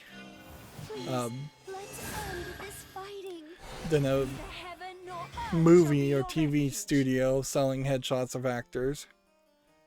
By the way, that clicking is this new head pillow cushion. I was just fiddling with it, and I clicked it out a little bit and then clicked it back in. If you heard that. It is weird because it's like rubbing right against my headphones. And so I now am What potential does mankind getting have? kind of squished and less able to tilt my head. But maybe that's the whole point of it, is that by just enforcing better posture on myself, maybe I'll be able to stop getting a crick in my neck as often. I'm still getting it while playing Fallout 3, but maybe I can adjust that. We are still on Video Games Chronicles news, by the way. Final Fantasy XIV will go back on sale at the end of January, according to them. So they assumedly have fixed their server issues. Assumedly, I'm also fixed my Wi-Fi issues, hopefully. I haven't had any problems in nearly a week.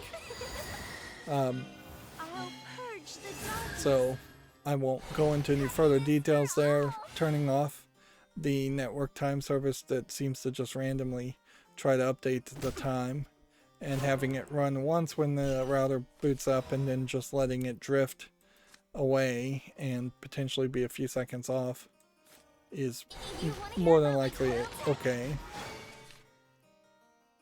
Like, maybe after a week or two it will have drifted too much, but even in that case, I have a scheduled task I could run once a day at very specific points, instead of having it run randomly. It's supposed to kind of run randomly, though. That way, not everybody schedules a hit on the network servers at the same time. But yeah, that it's messing up my internet, so what can I say? Scheduled has got to be the way. Moving on, Crytek threatened a popular photo mode modder with legal action.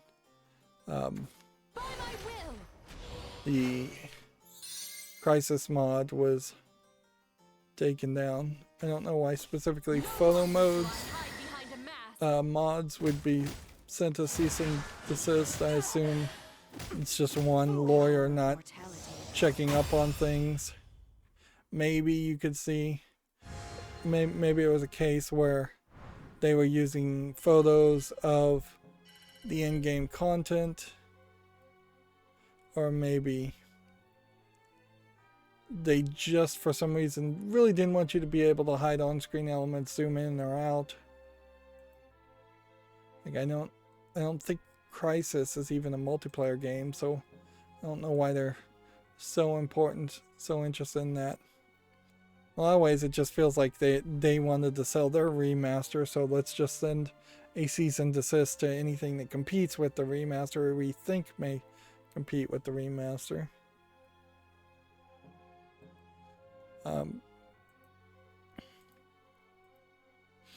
Yeah, that's sucky, certainly, but what can you really say? Don't make mods and release them without assuming from day one that you will potentially get a cease and desist and have to take it down,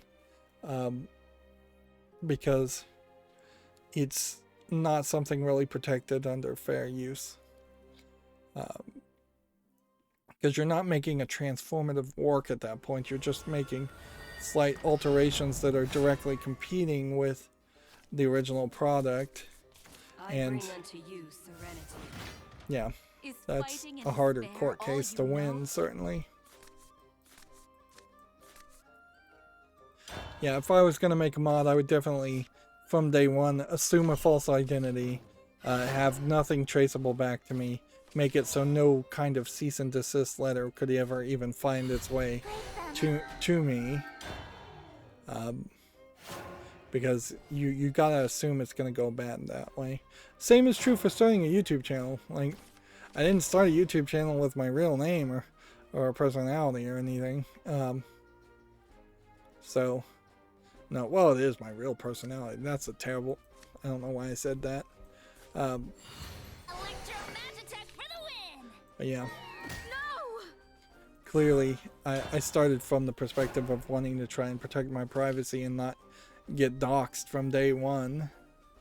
or self-dox myself. I shall atone. Moving on, PlayStation 5 consoles will be on sale at GameStop for Pro members today, according to Video Games Chronicle. Of course, today is subjective as to whenever the article really was. A PlayStation 5 version of Apex Legend has been spotted on the PlayStation Network.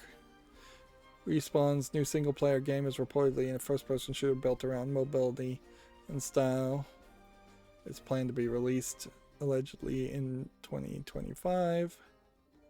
Sega has registered a trademark for Sega NFT, which, even if you're not going to do NFTs, it probably wouldn't be a terrible idea to put in a trademark just to make sure nobody else uses that phrase.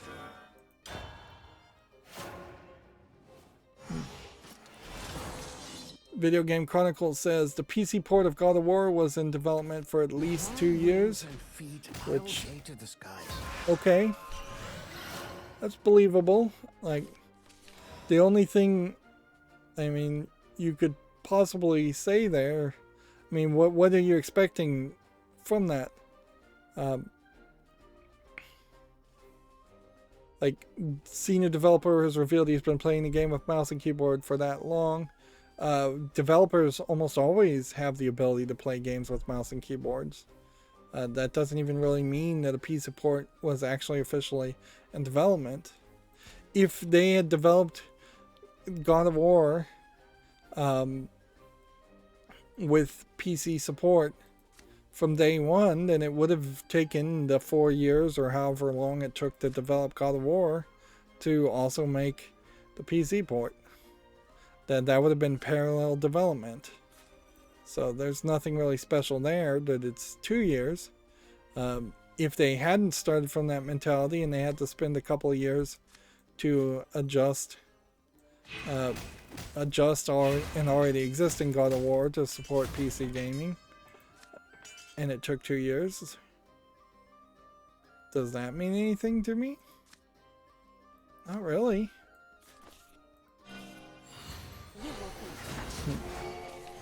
Like, it's oddly giving me information that I just have no response to, no reaction to at all. Like, here's where this headline would have had to make some sense, had to have been some impact. This headline would have had to say, PC port of God of War was in development for at least 10 years. Like, many years before the development of even the first game. Or in development since day one. Or you say it the other way to make it sound interesting. The PC port of God of War only took 6 months to do, which then that would imply that that's out of the norm. 2 years to port a game is probably very much within the norm. Without doing any research, like, we'd have to get below the fold here, and they'd have to say that the average port takes 1 year, this one took 2. Even that, it's not particularly that interesting, because from all reports, the God of War PC port is the best way to play God of War. It's not like it's a bad port. To the cosmos and beyond. I guess it's time to take a seat. Universe first. I'm already starting to yawn. We're getting back to yawning now at this point. Nintendo warns of fake sites impersonating it. Promises to take action. One site, they've identified one site pretending to be Nintendo homepage selling goods. There is still much But you should always be cautious of that. Also, I don't know how many people are actually buying things directly from a Nintendo website. Real battle begins. Happiness for all. God of War's director says PlayStation developers badgered Sony to bring their games to PC. Quote, eventually I think it reached that tipping point, Corey Barlog says. Which, yeah, clearly there was some level of badgering that had to happen with Sony in general to finally allow some of their games and their exclusives to go to PC.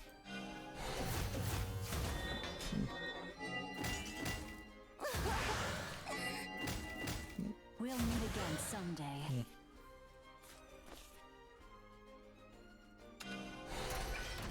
Perfect place to land. Let's see.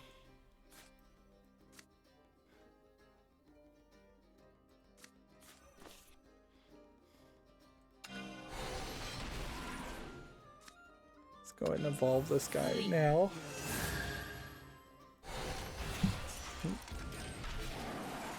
Stop! And that's the last of the Video Games Chronicles. I'm just gonna burn through a lot of games that have come out. Something like this, because of the Japanese or symbols titles, tells me English is not supported. Chinese only, $13.99. Quickly, a no there. Something like this looks like it's probably a horror asset flip game. It's rated mostly positively with 17 reviews. $3.34 is fairly cheap for a VR game. I'll give it a follow though. That mostly positive reviews has thrown me through a loop. Here we have a very negative Chinese looking game. Do we really even need to look at more screenshots if that's the case? It seems like this is probably a Chinese game with some lewd characters showing some cleavage and leg, and that's probably it. $11.99 Chinese only. Remember, we're still very much in a situation where most Chinese games will not actually show any even softcore content, let alone hardcore content, as far as All was not from the start.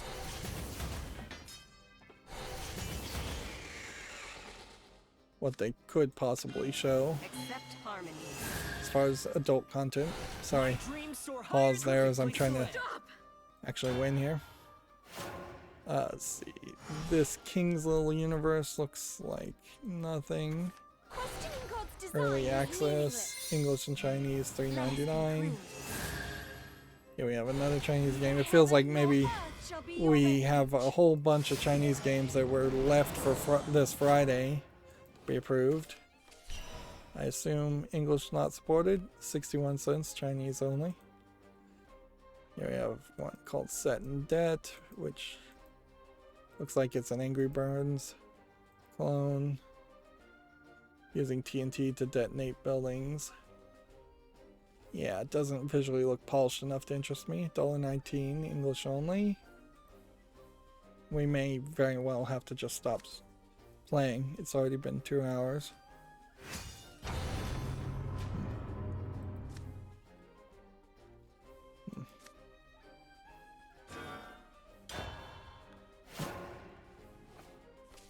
Here we have a game called Operation Zeta, which looks like it's just a clone of that game. I think it's called Ruse. Regardless, it does not look visually polished enough. $9.99, English only. Here we have a game called The Final Stand Breakout, which looks like nothing. Early access, $4.49, English only. Seriously, just let me win. It's been basically a week and we're still struggling to try and win. Plus, I haven't done any of the solo missions. I haven't put any progress into that. Here we have a game called Hot Pickle. We won't be doing a follow list cleanup at this point. So I will go into the file and tell it to just open the same tabs it opened last I bring unto you surrender. this time when I run the macro on Monday. We may not even get through all these games. $2.99 English, allegedly full audio. No there. Fireflight Fantasy Vengeance. The user interface is not polished enough. I don't think there's enough here. I don't want to be too dismissive though, so I think I might give this a follow. $5.09. Bunch of languages. Oddly being compared to Brutal Legend, which I don't even know if I own Brutal Legend, let alone if I played it. I'll give this a follow. Let's see. Brutal Legend. I have 8 hours on record. Wow, did I play the whole game in 8 hours, or did I get content ID'd? Or I wouldn't be surprised if I left it running and then never played it all the way through. Well, I also wouldn't be surprised if I actually did play the entire game. I'd have to check my channel. We have hit a point, or I have hit a point now where I can't even remember what games I've covered. Obviously, since I'm airing right now Binding of Isaac Rebirth a second time, and that was the first show I ever did, and I still didn't remember that I was playing Rebirth versus the original version of Binding of Isaac. Although in all fairness, that's not too big of a mistake, because what Rebirth was 7 or 8 years ago and what it is now is very different. This game's Spec War Tactics looks uninteresting. 974, English only. Reloader test subject.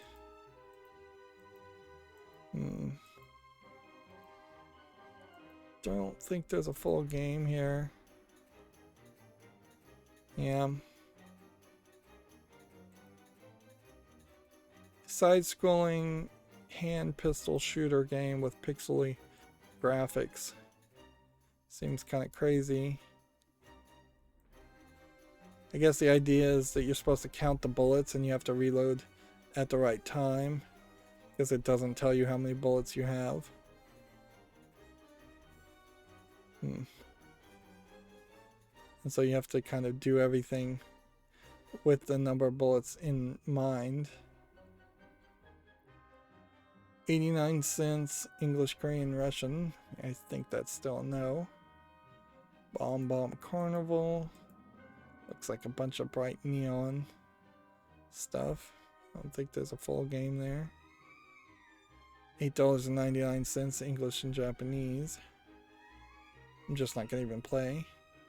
Here we have a nudity card gaming, so let's not show that. And I'll just look at the screenshots. Anime girl that looks older, with big boobs. Some more anime girls in their underwear with big boobs. A lot of censored screenshots here. I'm not lonely. Not So, with yeah. everyone around me. That might be a little bit too hot for YouTube. So Succubus War, I'm glad you're here. being developed and published by SJ Games, which maybe this is their first game. We'll see that in a second. They're selling it for $1.39. They claim to support a bunch of languages, but no full audio and everything. Not seeing any characters in real-world outfits like Skullgirl outfits so much. More in costumes. I'm not seeing any Moe characters. So I don't feel like there's anything being I'm not lonely. Not with everyone around me. anything there that would have stopped Valve from approving that game. The developer also has released this game, Ultimate Truco, which seems to not have any adult content in it at all. As an early access coming soon announcement. So yeah.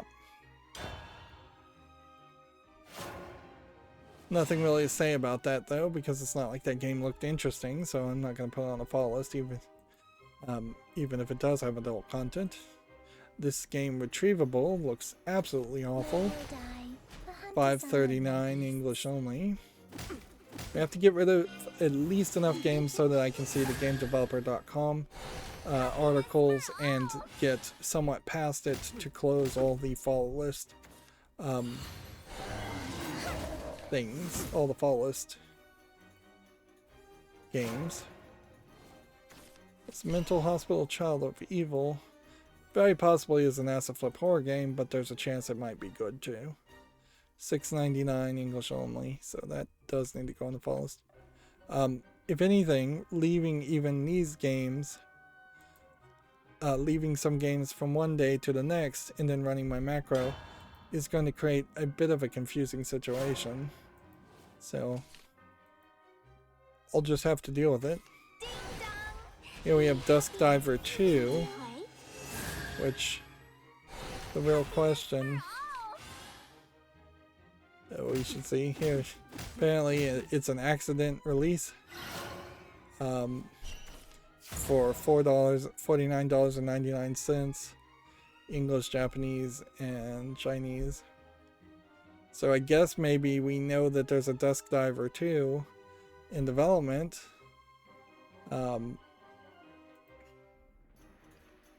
Looking at Dusk Diver 1, that came out on October 23rd, 2019, so I'd assume Dusk Diver 2 might be in October if I was to guess.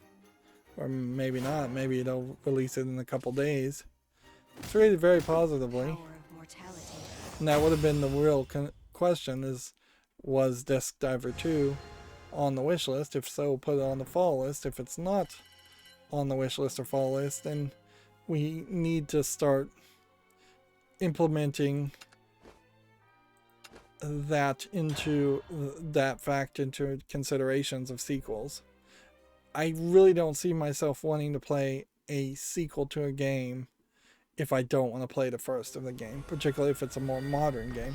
It makes a little bit of a different situation if I'm willing to play, say, Mario Galaxy or Odyssey, but not really willing to go back and play Super Mario World, although in that example that'd be kind of silly too.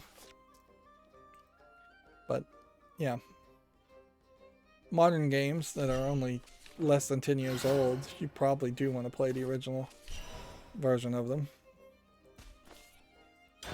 And they probably do have PC support. Here we have a game called Airy Dreamscape, which I'm wondering if there's multiple Airy games or multiple games that are called or spelled something pronounced Airy. This does feel like you're flying around collecting feathers, which is slightly more than what we've seen. Yeah, there's Airy Calm Mind here, which is rated very positive. So yeah, there's a whole Airy series bundle. Yeah, I'm not sure on that one. It does seem like they might be flooding the market a little bit with these Airy games.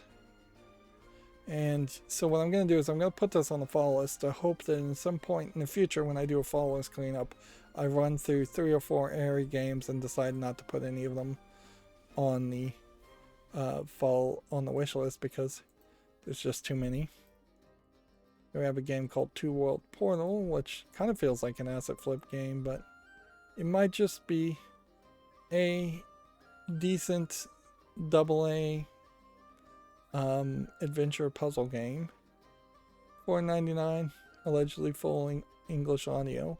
I think that deserves a follow. Let's see, Snowy Land does not impress me, though. Very pixely, zoomed in a little bit too much. $1.79, full audio and everything except for English. You don't see that very often, and I suspect not true. Here we have a game called Asteroid 5, which looks like garbage. $5.09, English only. Here we have a game called Ragnar, which looks like nothing. $2.99, English only. I'm starting to feel a little hungry and sick. I need to hurry up.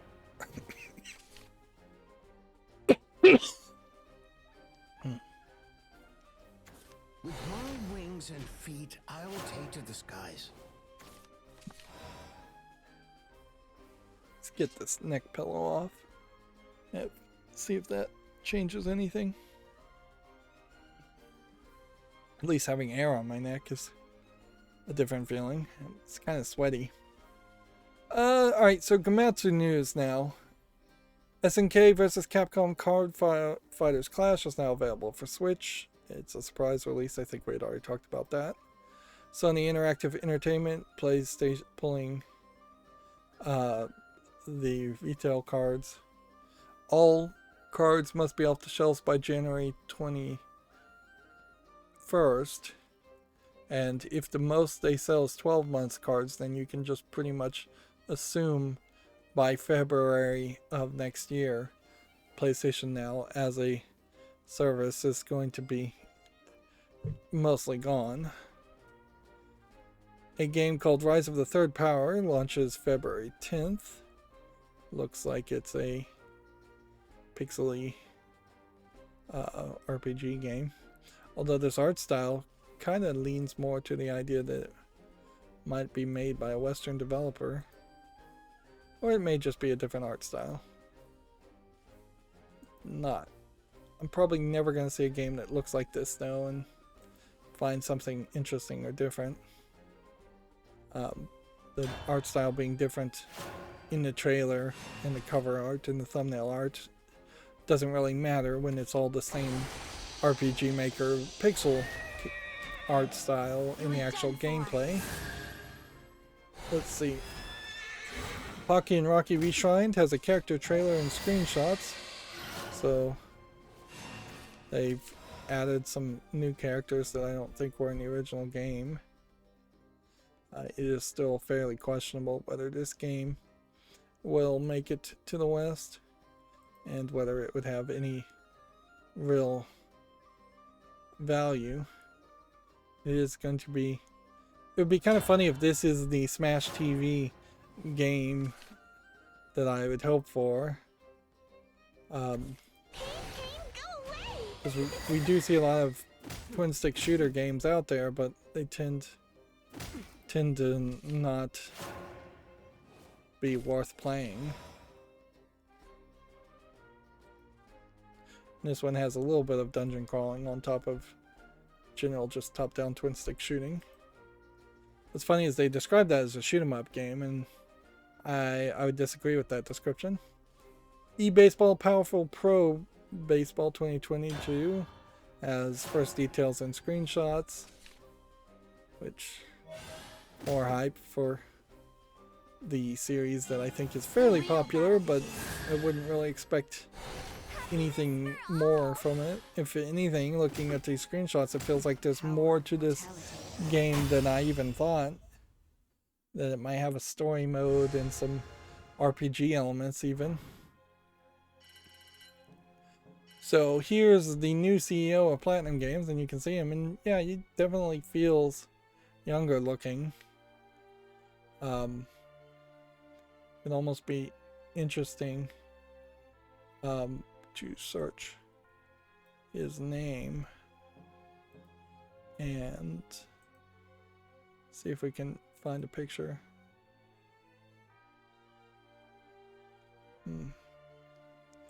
Images.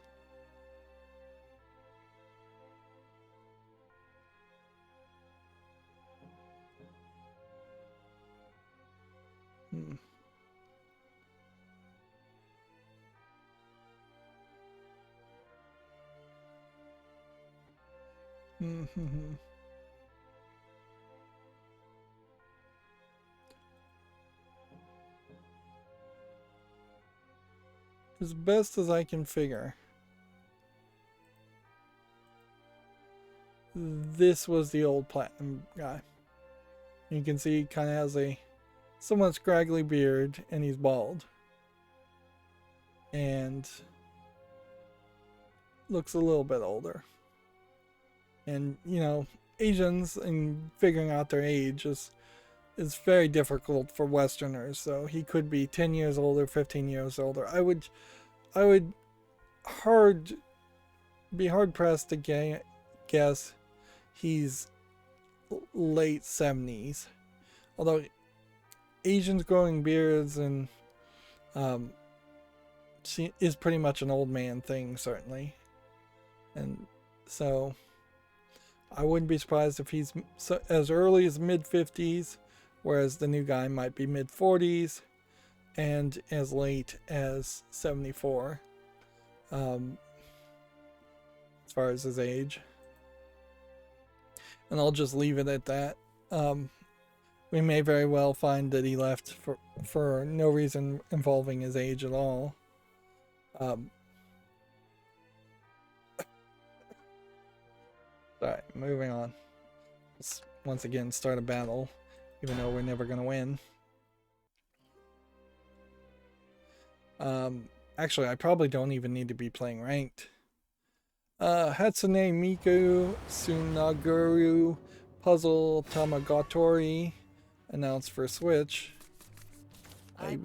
Are these Tamagotchis? Is that some kind of new version of Tamagotchis, I wonder? That are chicken eggs? I don't know. Yeah, Tamagotchi may mean something completely different. No real pictures here, so we'll just have to wait until they actually tell us something about the game. A free-to-play battle royale My Hero Academia Ultimate Rumble has been announced for PS4, Xbox One, Switch, and PC. Okay. That probably will work fairly well. Although I'm not sure how many people would want to stick in the universe of My Hero Academia for a long time. You do kind of run into that problem consistently with fighting games that most people want to stick to something that is super long running and super popular, like Dragon Ball, and everything else falls apart. Even the Naruto games feel limited in comparison. Atelier Sophie 2, The Alchemist of the Mysterious Dream, Battle System, and Photo Mode trailers. So this is, I think, yet another Atelier Sophie game that we may not have heard about. Yeah, it's due out on February 24th and 25th worldwide. So yeah, this is straight up a new game, and trailer's just gonna show a lot of RPG elements. There is a real danger if I try to play some of these Japanese RPGs, particularly the Atelier series, and it just still falls into the same old of JRPGs where things are not automated and it's just a nightmare of configuring actions and stats and equipping items. Fallout 3 has gone the exact opposite direction of that, and like I've had the same gun from the beginning of my what is, I think now, probably close to a 100-hour run. Like I'm just by following a simple walkthrough that got me a Chinese assault rifle, I've been able to use the Chinese assault rifle as like one of the best guns throughout the entire main story. So much so that I shouldn't have followed the walkthrough. It didn't really speed up the process much. Nothing speeds up the process because there's just no running in the game. Fast traveling as much as possible is about the only thing I can recommend, but then you have to still walk around to find a place before you can fast travel to it. The game desperately needed the carts that they added to Skyrim after the later on that would just take you to a major city even if you haven't visited it, and then once you entered that major city you were immediately given at least one major quest for that city, which you barely even have major quests for specific cities. I went into Evergreen Mills in Fallout 3, which is a raider camp, and you would expect that there would have been a major quest that started as soon as I walked in there. And no, like, I had high karma. Everybody shot me on sight because I had high karma, and the raiders effectively knew my face well enough to know that they wouldn't talk to me. And so I just ended up shooting at everybody in the entire city and killing everybody in the city because they were all bad guys that were shooting at me. Which that's no experience to have, really. I should have been warned off at least, or told not to enter. Or they should have been willing to talk to me on some hostile level, at least. I don't think this is the case, but I half wonder hands and feet, I'll if take this, guys. if at some point there would have been a lot of named characters in Evergreen Mills instead of characters just labeled as Raider. But because I had such high karma, the game just stripped out the names of the characters and turned them into a general Raider character. Pigs, where are you? Like, I don't think that's really what happened, but I wouldn't be surprised if that was an idea that they thought about doing. The design fault line. More likely, I just have to assume that Evergreen Mills is an incredibly unfinished part of Fallout 3. Moving on, Megaton Musashi Free Update Volume 2 Giant Soldier launches January 20th. Let's see. The Famitsu sales have been updated, showing more Nintendo Switch sales in the top 30.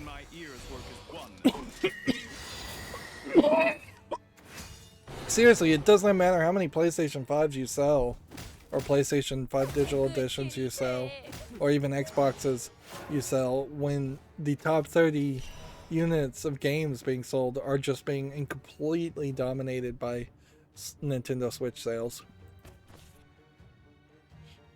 At this level, you're going to see Microsoft and Sony come together and raise the price of their consoles in Japan so that they are actually profiting off the sale of hardware, because the software sales are just not there. Speed boost. Sleep.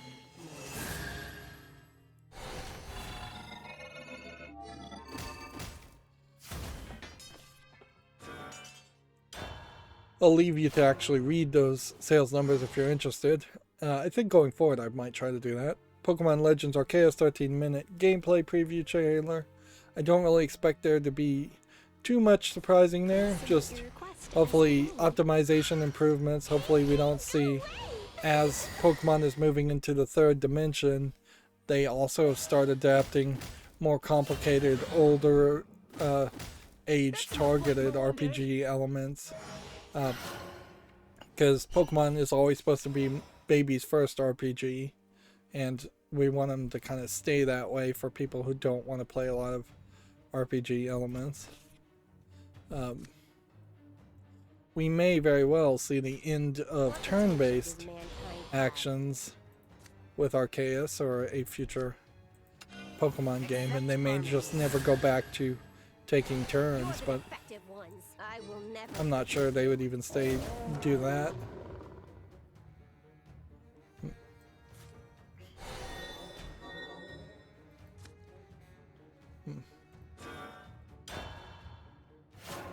Let's see, Hitman 3 Year 2 content has been announced. Check that out. Freelancer mode, VR and PC, and more. So VR and PC is part of the Year 2 content. Rune Factory 5 story trailer and screenshots are available. I always feel like Rune Factory is a match 3 puzzle game, but then I'm surprised when I remind myself that it's actually an action RPG game with apparently some kind of farming in it, according to these screenshots. This is interesting. If you buy the deluxe edition or something, you get swim gear, and it is very tame swim gear. Like, is this what the Japanese games have come down to because of censorship, or wanting to just have a broader appeal, that they're still trying to sell lewd outfits as far as swim gear, but they're unable to actually put any lewdness in it? So you have what is effectively a one-piece swimsuit that shows basically nothing, characters that are not really drawn in a interesting way, and then the boy here is showing a lot of skin, as a boy normally would in swim gear, but he's hardly wearing like super small speedos or anything. Like, I don't know why you'd even bother to offer that outfit, and instead just stick with the costume outfit like this.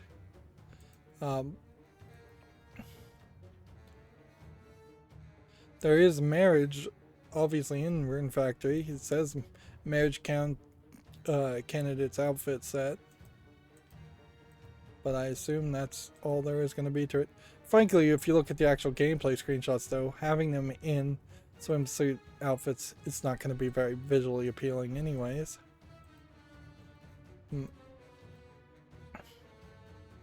So, they might as well have not bothered. And it looks like that's an action RPG game, but honestly, it may be much closer to a Stardew Valley game where you're mostly farming and only rarely fighting. Persona 4 Arena Ultimix Fight trailer is available if you want to check that out. I seriously doubt, though, I have no reason to be hyped about this game until I either play Persona 3, 4, or Gold, or one of the spin-offs. Like, I need to play either Persona 3 or 4 in some form before I want to play the spin-off fight games. Kimetsu has the God of War PC Ultra Wide trailer, which, what does ultra wide mean? Like, resolution here. I mean, you could do 4K here on the video, but let's see, which ones of these would be considered ultra wide? Is 1440p considered ultra wide? Maybe. 2160 4K. I heard someone talking about like 8K support, and frankly, that was just like laughable. In a lot of ways, this ultra wide just feels like watching a cinematic, bars being added to the top and the bottom. And the weirdness of the field of view of Fallout 3 that I had to adjust to stop myself from getting motion sick, even, is not really great. So I don't really think I would want to play a game that's even more wide. I'm not looking to make my peripheral vision see more video game gameplay. If anything, I just want what is in the middle of my vision to look better. And that and a few other reasons are why I've never really felt any need to go above 1080p. Yeah, I could have been playing unranked this whole time. That is stupid. The game has just kind of trained me, or I've accidentally trained myself so much that to jump to ranked play that I don't even consider whether I could just play unranked and increase my odds of success. Let's see, Gran Turismo 7 Daytona International Speedway gameplay. Kimetsu has that article also. Hyperdimension Neptunia Sisters vs. Sisters. Details the battle system, Chirper, which I assume is a Twitter parody, and Heartful Photo Mode. I wonder what the Heartful Photo Mode is. Like, these sisters are supposed to be like younger Neptunia characters, so I'm not expecting a ton of lewdness here. I'm not really expecting like high upskirt shots or things here. Like, you can see on this attack, the cloth has fallen down.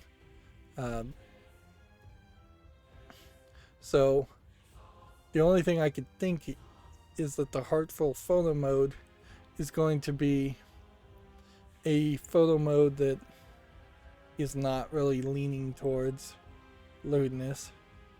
Yeah, if anything, I feel like the Sisters vs. Sisters games are going to try and shift Neptunia in a different direction to be more family friendly. Not that I think that's really going to get them any new fans.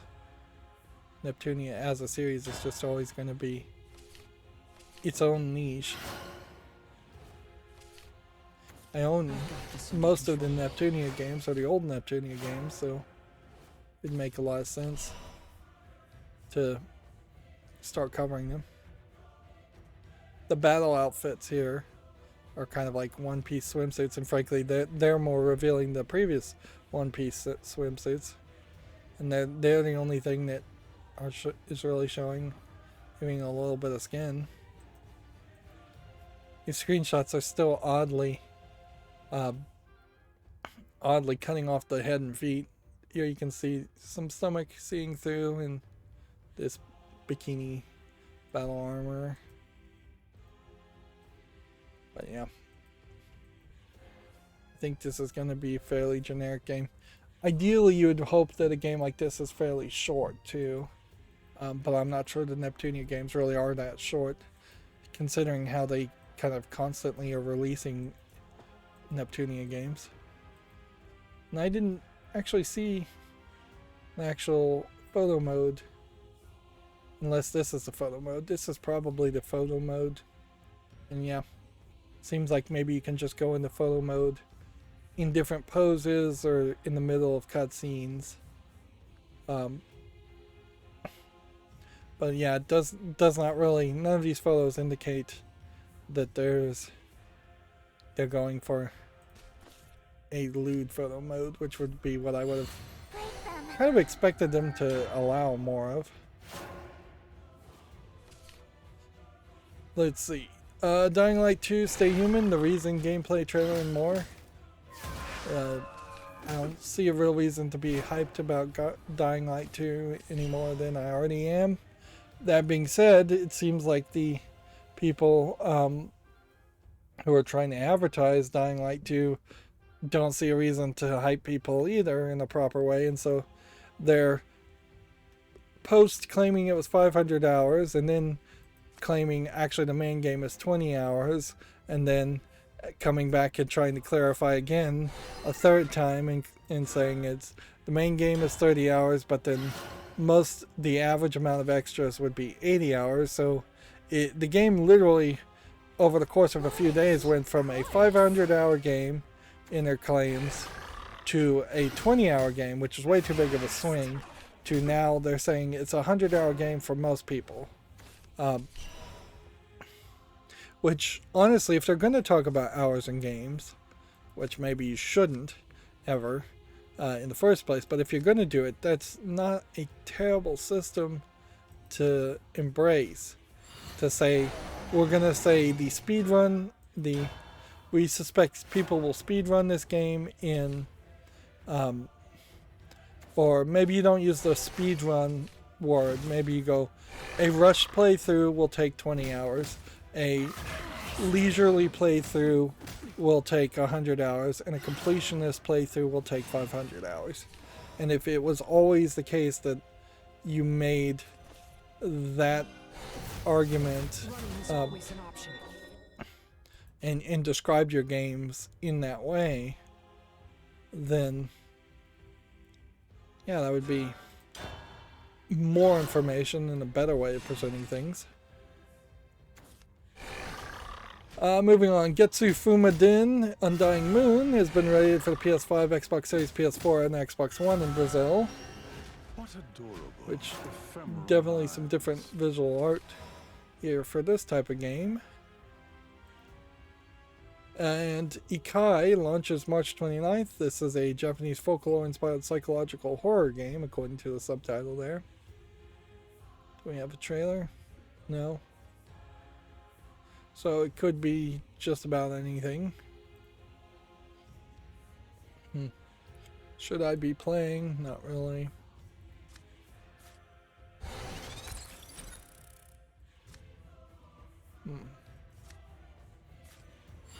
Electromagnetic for the win! Begin.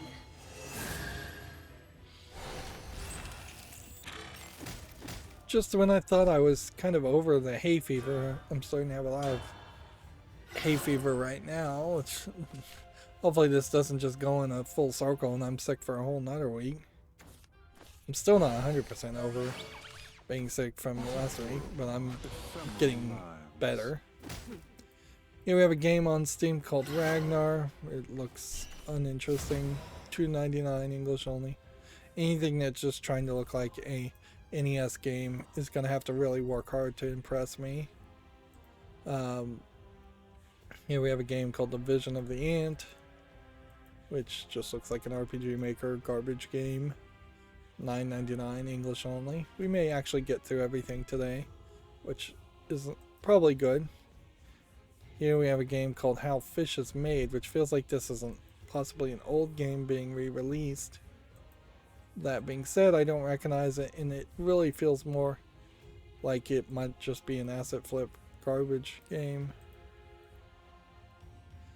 Yeah. Yeah, I don't see anything here of interest. The game is free. The English allegedly full audio. Check it out, I guess, if you're interested.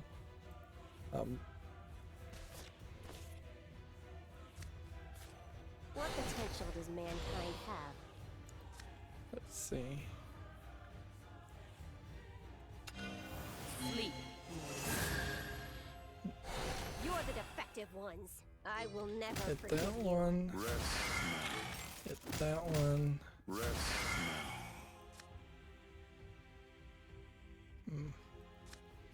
Hit that one.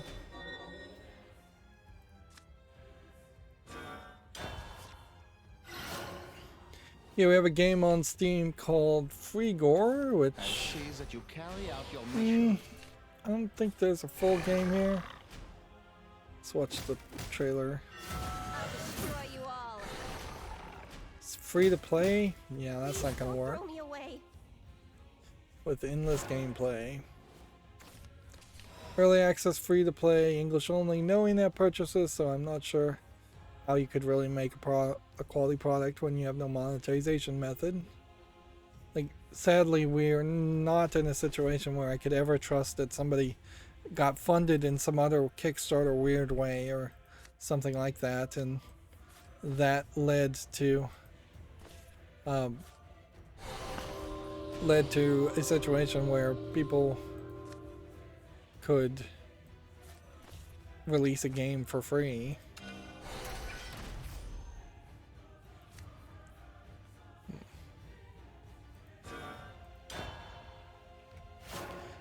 Here we have a game on Steam called Project Myriad 2. Does not look like much of a game. Some kind of tower defense game by the description. $8.99, bunch of languages. What adorable. Here we have a game called Bach, which looks like nothing. $1.97, English, allegedly full audio. Here we have a game called Superland 6 Inches Under, which doesn't look like anything of interest to me. There was another game called Superland, I suspect.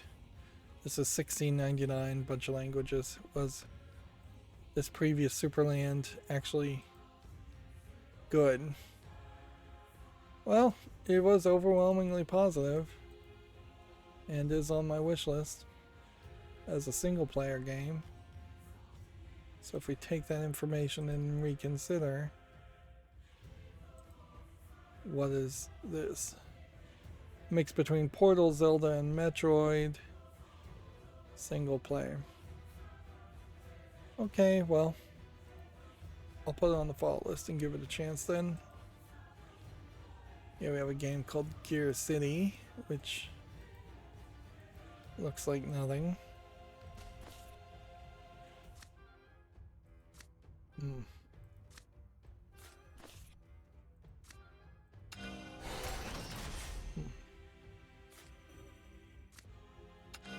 Accept harmony.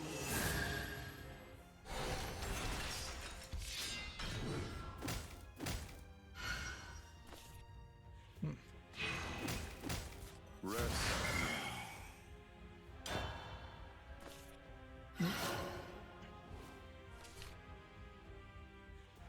Yeah, Gear City looks like nothing. Didn't actually play all the way there. It's rated very positively. $14.99, English, allegedly full audio. Seems like it's a tycoon business simulator of running a car company, which sounds like a nightmare experience for me. Here we have God of War, which is overwhelmingly positive, so I don't think there's any reason to not just immediately put this on the wish list. This would be one of the few exceptions that if somebody friended me on Steam and gifted me this game, I would play it immediately. I hate to make that promise since I've broken that promise before, but and really shouldn't make it now. But I really do think in this case I would actually play it immediately.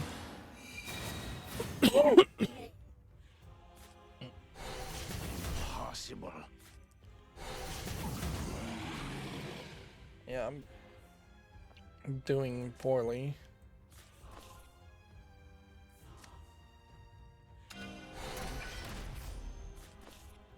Speed boost! Begin.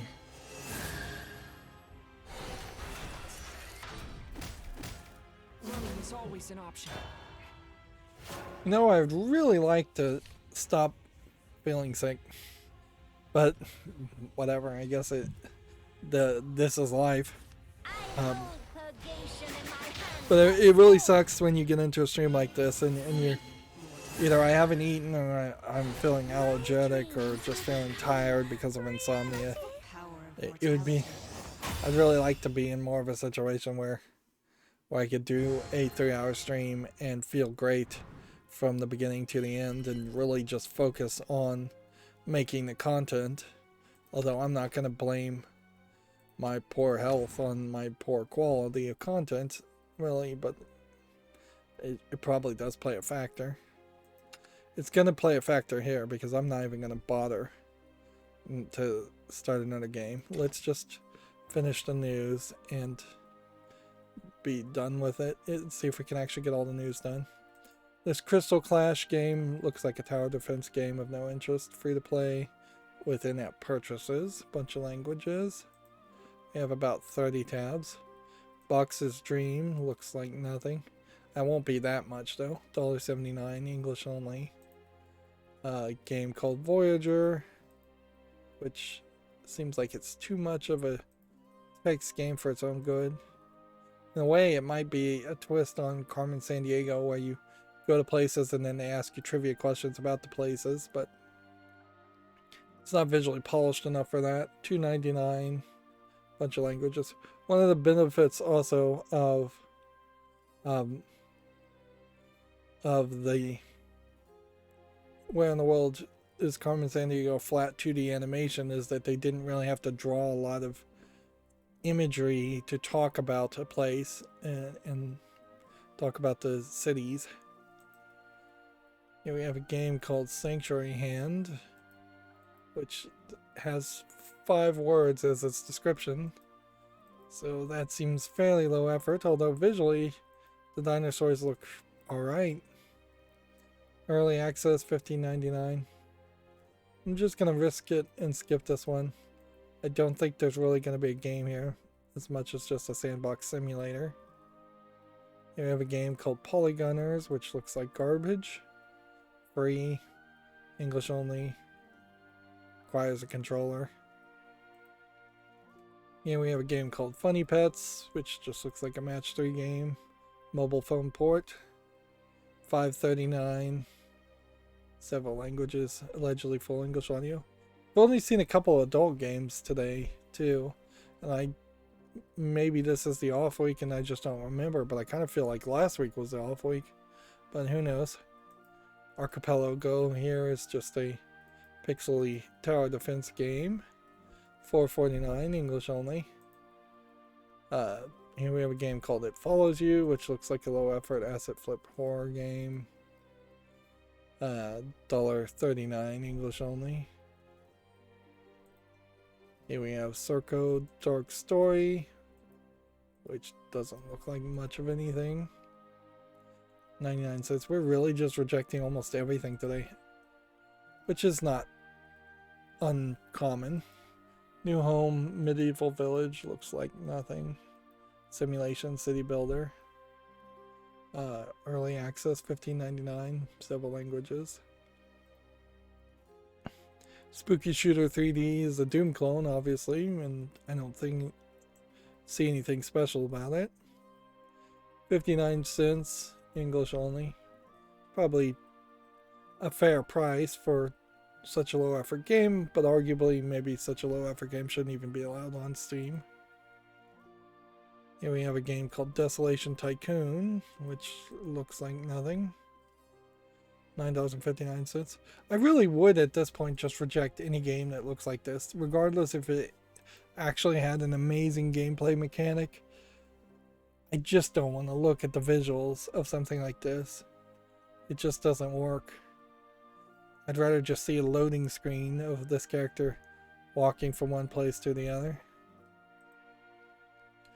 Here we have Astonishing Baseball Manager 2021 or 21, which visually polished a little bit better than most, but still mostly text, still something I'm completely uninterested in. Free to play, again, no monetization method from the look of it. Here we have a game called Ren. There might be something about this art that makes me want to give it a follow, but that's about it. Although looking at this image, like, I'm having a real hard time even figuring out what I'm supposed to be looking at. This magic eye here seems to be like 3 fairies, but then there's glowing orbs for no good reason.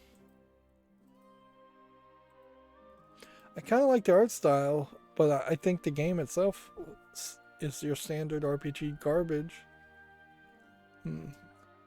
$7.79 English only. I'm gonna give this a follow, but almost certainly it'll get removed from the follow list. Where's My Horse and Escape the Room adventure? As soon as I took the neck pillow off, I did start leaning and cricking my neck.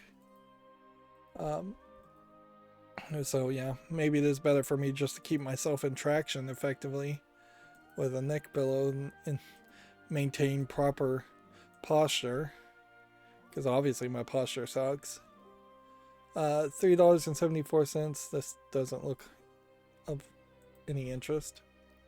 LOL Incorporated looks like nothing. Looks like a joke game, maybe a collection of joke mini games, but I still don't think I would want to play something like this with this art style, even if this was supposed to be like a WarioWare game, which is what I think it is. Just a collection of mini games and copying other mini games. $3.99 English only if you're interested in it. We have something called EM. So there might be something to this, but it doesn't really feel like it. Seems like all the screenshots are pretty much on these simplistic platformers, and you're fighting one person, one robot, doing a lot of electric attacks, which, yeah, that feels like that would get really repetitive to have nothing but close combat, beat 'em up, electric attacks. This is probably another example, it's $5.09 English only, of why you would want to stay with a flat 2D animation for beat 'em up games instead of using 3D models. It just doesn't benefit you to turn it to that 3D environment and have 3D visuals. And then we have a game called Moon Dancer, which is just a shoot 'em up game I'm not interested in. $12.74, several languages. That's pretty expensive too. Let's see, GameDeveloper.com says the PUBG maker Krafton is suing Free Fire developer Garena in the US. Krafton also took aim at Apple and Google in the lawsuit. So apparently, Krafton filed a lawsuit against the Singapore-based Free Fire developer Garena. So, yeah, let's get that right in my head. For allegedly ripping off its own Battle Royale title, PUBG Battlegrounds. This potentially could be a case that proves and sets precedence that PUBG Battlegrounds is mostly just a ripoff of other concepts. The phrase Battle Royale existed before. The general idea of running around and shooting people existed before. I'm not sure what specifically PUBG thinks it owns as unique content, because the game itself doesn't feel that unique. Fortnite is playable again on iOS thanks to an NVIDIA GeForce Now. This is a funny article to write, certainly. But I guess it's true. Anything that you can play with NVIDIA GeForce Now, if you can play it on iOS, that had been removed from the iOS App Store, is now technically playable. Although, wouldn't you be playing the PC version of the game streamed to your iOS now? So it probably wouldn't play that the same. That lawsuit around this is still going with no actual news to update or report on, so this is kind of okay. Technically true story, maybe not a story worth mentioning. Let's see.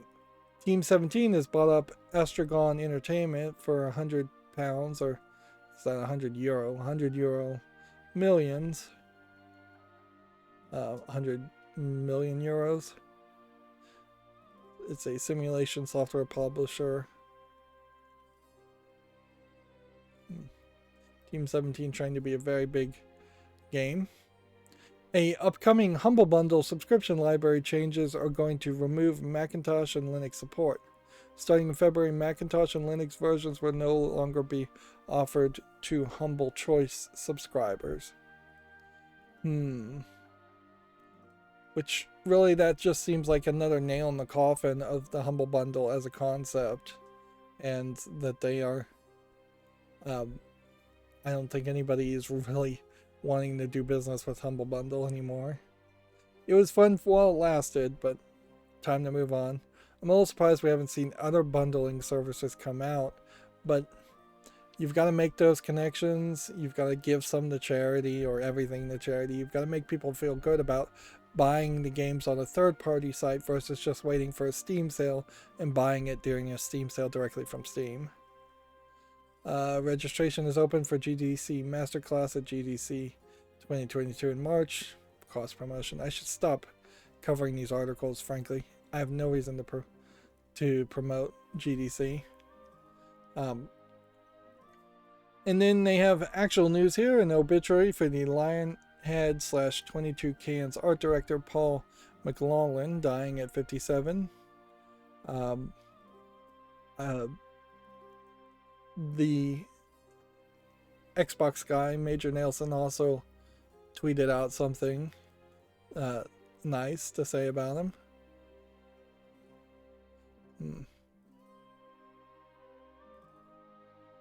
Yeah. Like most of these obituaries, though, you just don't know what he died from. And frankly, it takes so long to make a game that their credits are fairly short. He worked on Fable, Dungeon Keeper 1, Fable 1, Black and White 1, Populous 2, and beyond. I wouldn't be surprised if maybe he worked on some of the sequels too. They really should just list every single credits for somebody when they die. If you're not going to go long in the obituary, when are you going to go long?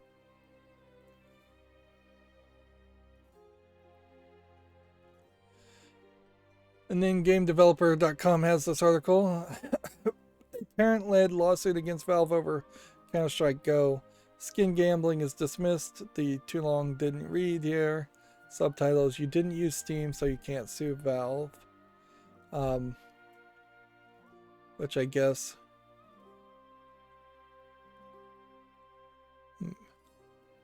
They bought and sold Counter-Strike Go skins on third-party websites, so yeah, fairly obvious why they would remove Valve from being a named, I guess conspirator might be a word to use, or named defendant there.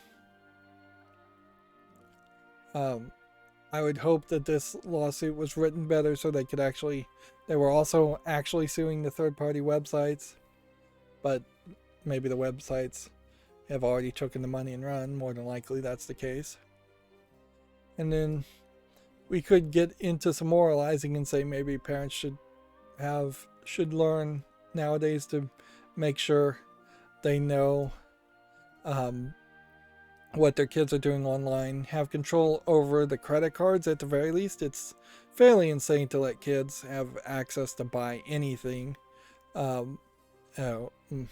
all, and they should talk to their kids about gambling and the reasons why gambling is always a system that is designed to rip you off and not better you. You might win in the short run, but in the long run, it's going to hurt you mentally and hurt you financially, and you really shouldn't gamble.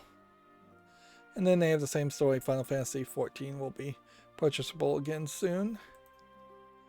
And then we've got some follow list games here. This one needs more time. This one needs more time. This one needs more time. We may have already gone through the Ks. This one here. I think at this point we may have to just make a decision. Do I want to play a point and click puzzle game that is 100% positive of 18 users? It doesn't really have that relevancy, but it also doesn't look terrible.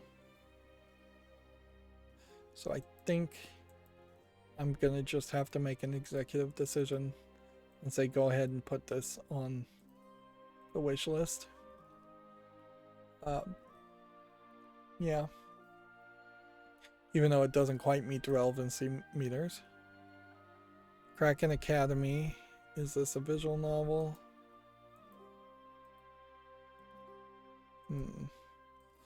No, I think it's more of a comedy RPG experience. Let's see.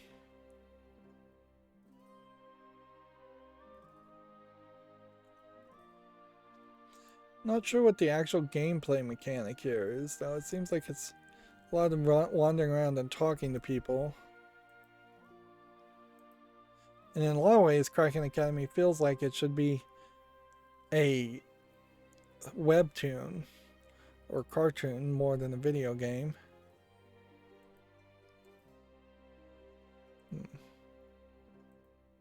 It's like the entire video is not really showing any gameplay.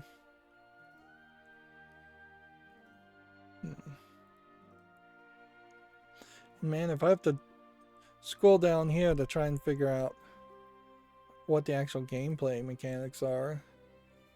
Explore and investigate. Join a club. Meet and mingle. Yeah. It's a non-violent RPG. Well, people like it, and certainly that is something different, and I like things different, even though, in all fairness, this kind of sounds pretty dull. I'll give it a follow. I'll put it in the wish list. Again, kind of making the mob rule vote for me in that case. Krakatoa here is mostly negative, so we can remove that from the follow list. Let's see. Kododama, the Seven Mysteries of Fujisawa is an adult game, so I shouldn't go any further that direction. I just saw it's puzzles and nudity. We can see it's mixed, so that one's got to go away. Although I do like the idea of a more simplistic match 3 adult game. I'm not going to play a bad game just to have that happen.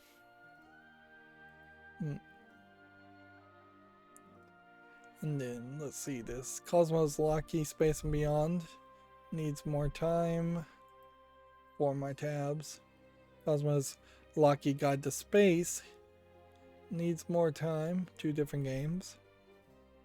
And then we have a VR game here that we should potentially reconsider, but it looks actually really good, so I'll leave it, even though it's not really relevant.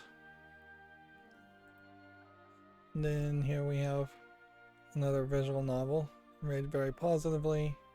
This one doesn't say it has any adult content in it. This might be one of those... This is one of those cross-dressing ones where one of these characters is actually a guy. I think. See if we can figure out which. Maybe he's not shown on screen.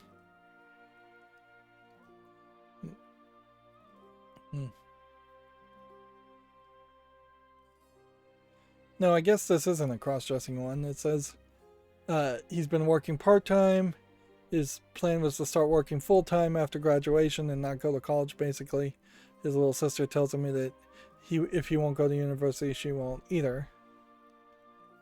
$29.99. Full Japanese audio English. I think you say yes to this. That being said, putting a visual novel on the wish list does not actually guarantee I would ever actually play any visual novels. And then, as we're going to wrap up, still managing to pretty much stay at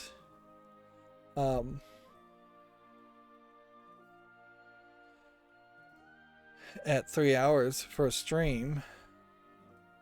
I really don't I don't feel like there's a lot of games or a lot of need to scroll through my main Twitter feed too much and open things. So much of my main Twitter feed now, I mean, I could really just mute what's on Steam, gamedeveloper.com, Gamatsu, and I probably should mute all of these. Gamatsu and Video Games Chronicles. Mute all of those because I'm just opening those pages with my program and unlocking it. There are some other things then that would, I guess, rise to the top as far as possibly interesting tweets. And my Twitter feed in general, just scrolling from the top to the bottom, would be shorter. But yeah, I think I'm going to find that very consistently there's not ever going to be anything new that needs to be talked about after we've just gone through everything. The only thing I can even slightly mention here is here we have a game called Lolita Expedition that's been allowed. And oddly, not really tagged as having any adult content, which frankly anything with Lolita in the name should probably be considered adult content since the book Lolita is that way. The only argument I could see against maybe that idea is that the Gothic Lolita style that doesn't inherently imply sexuality. Here you have a kid in a school outfit being allowed on the game. So yeah, seems weird. Seems to be some real inconsistency. This is a Chinese game. Maybe that's the deal. And there is no listing here of any adult content at all. These characters that are being drawn generally do not look like what you would describe as Lolitas, or even the Gothic Lolita style. This is more of a character that you would describe as a lolly or a Lolita. They don't really use the word Lolita in that forum in descriptions, but yeah, this would be much closer to a lolly character. And definitely you've got bellies showing and cleavage showing of the characters that are older. And more than likely this is just a garbage game. More than likely this is a garbage JRPG clone from the looks of it. But you would think this would bring up some red flags if there were any red flags to be had.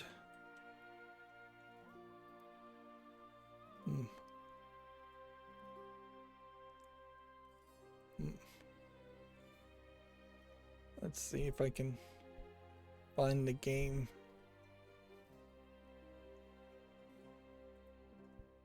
here. See if we can show off this game without showing any adult content.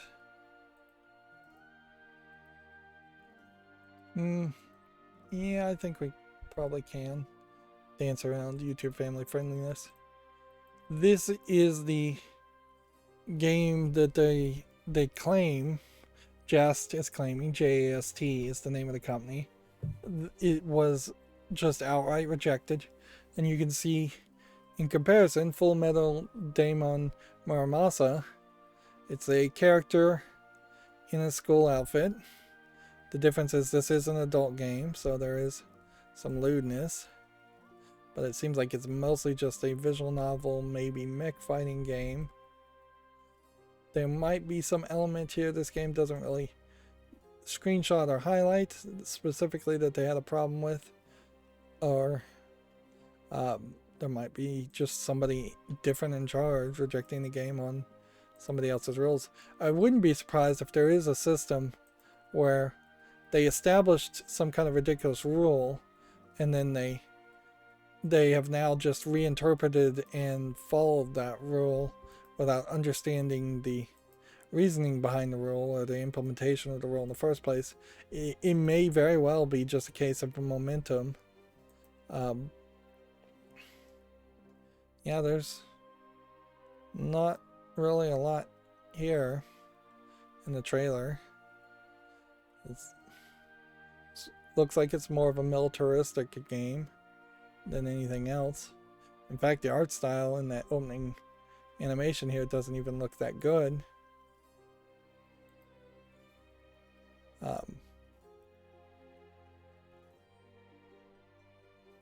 But yeah, adults only, mature content on Just, and seemingly not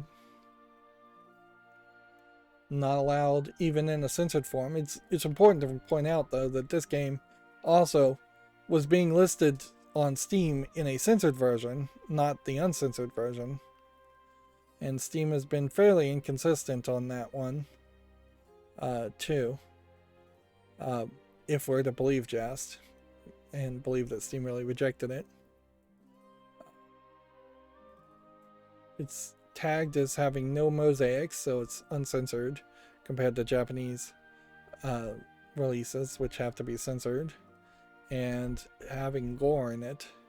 And I can't help but wonder if maybe the gore was the problem as much as the nudity.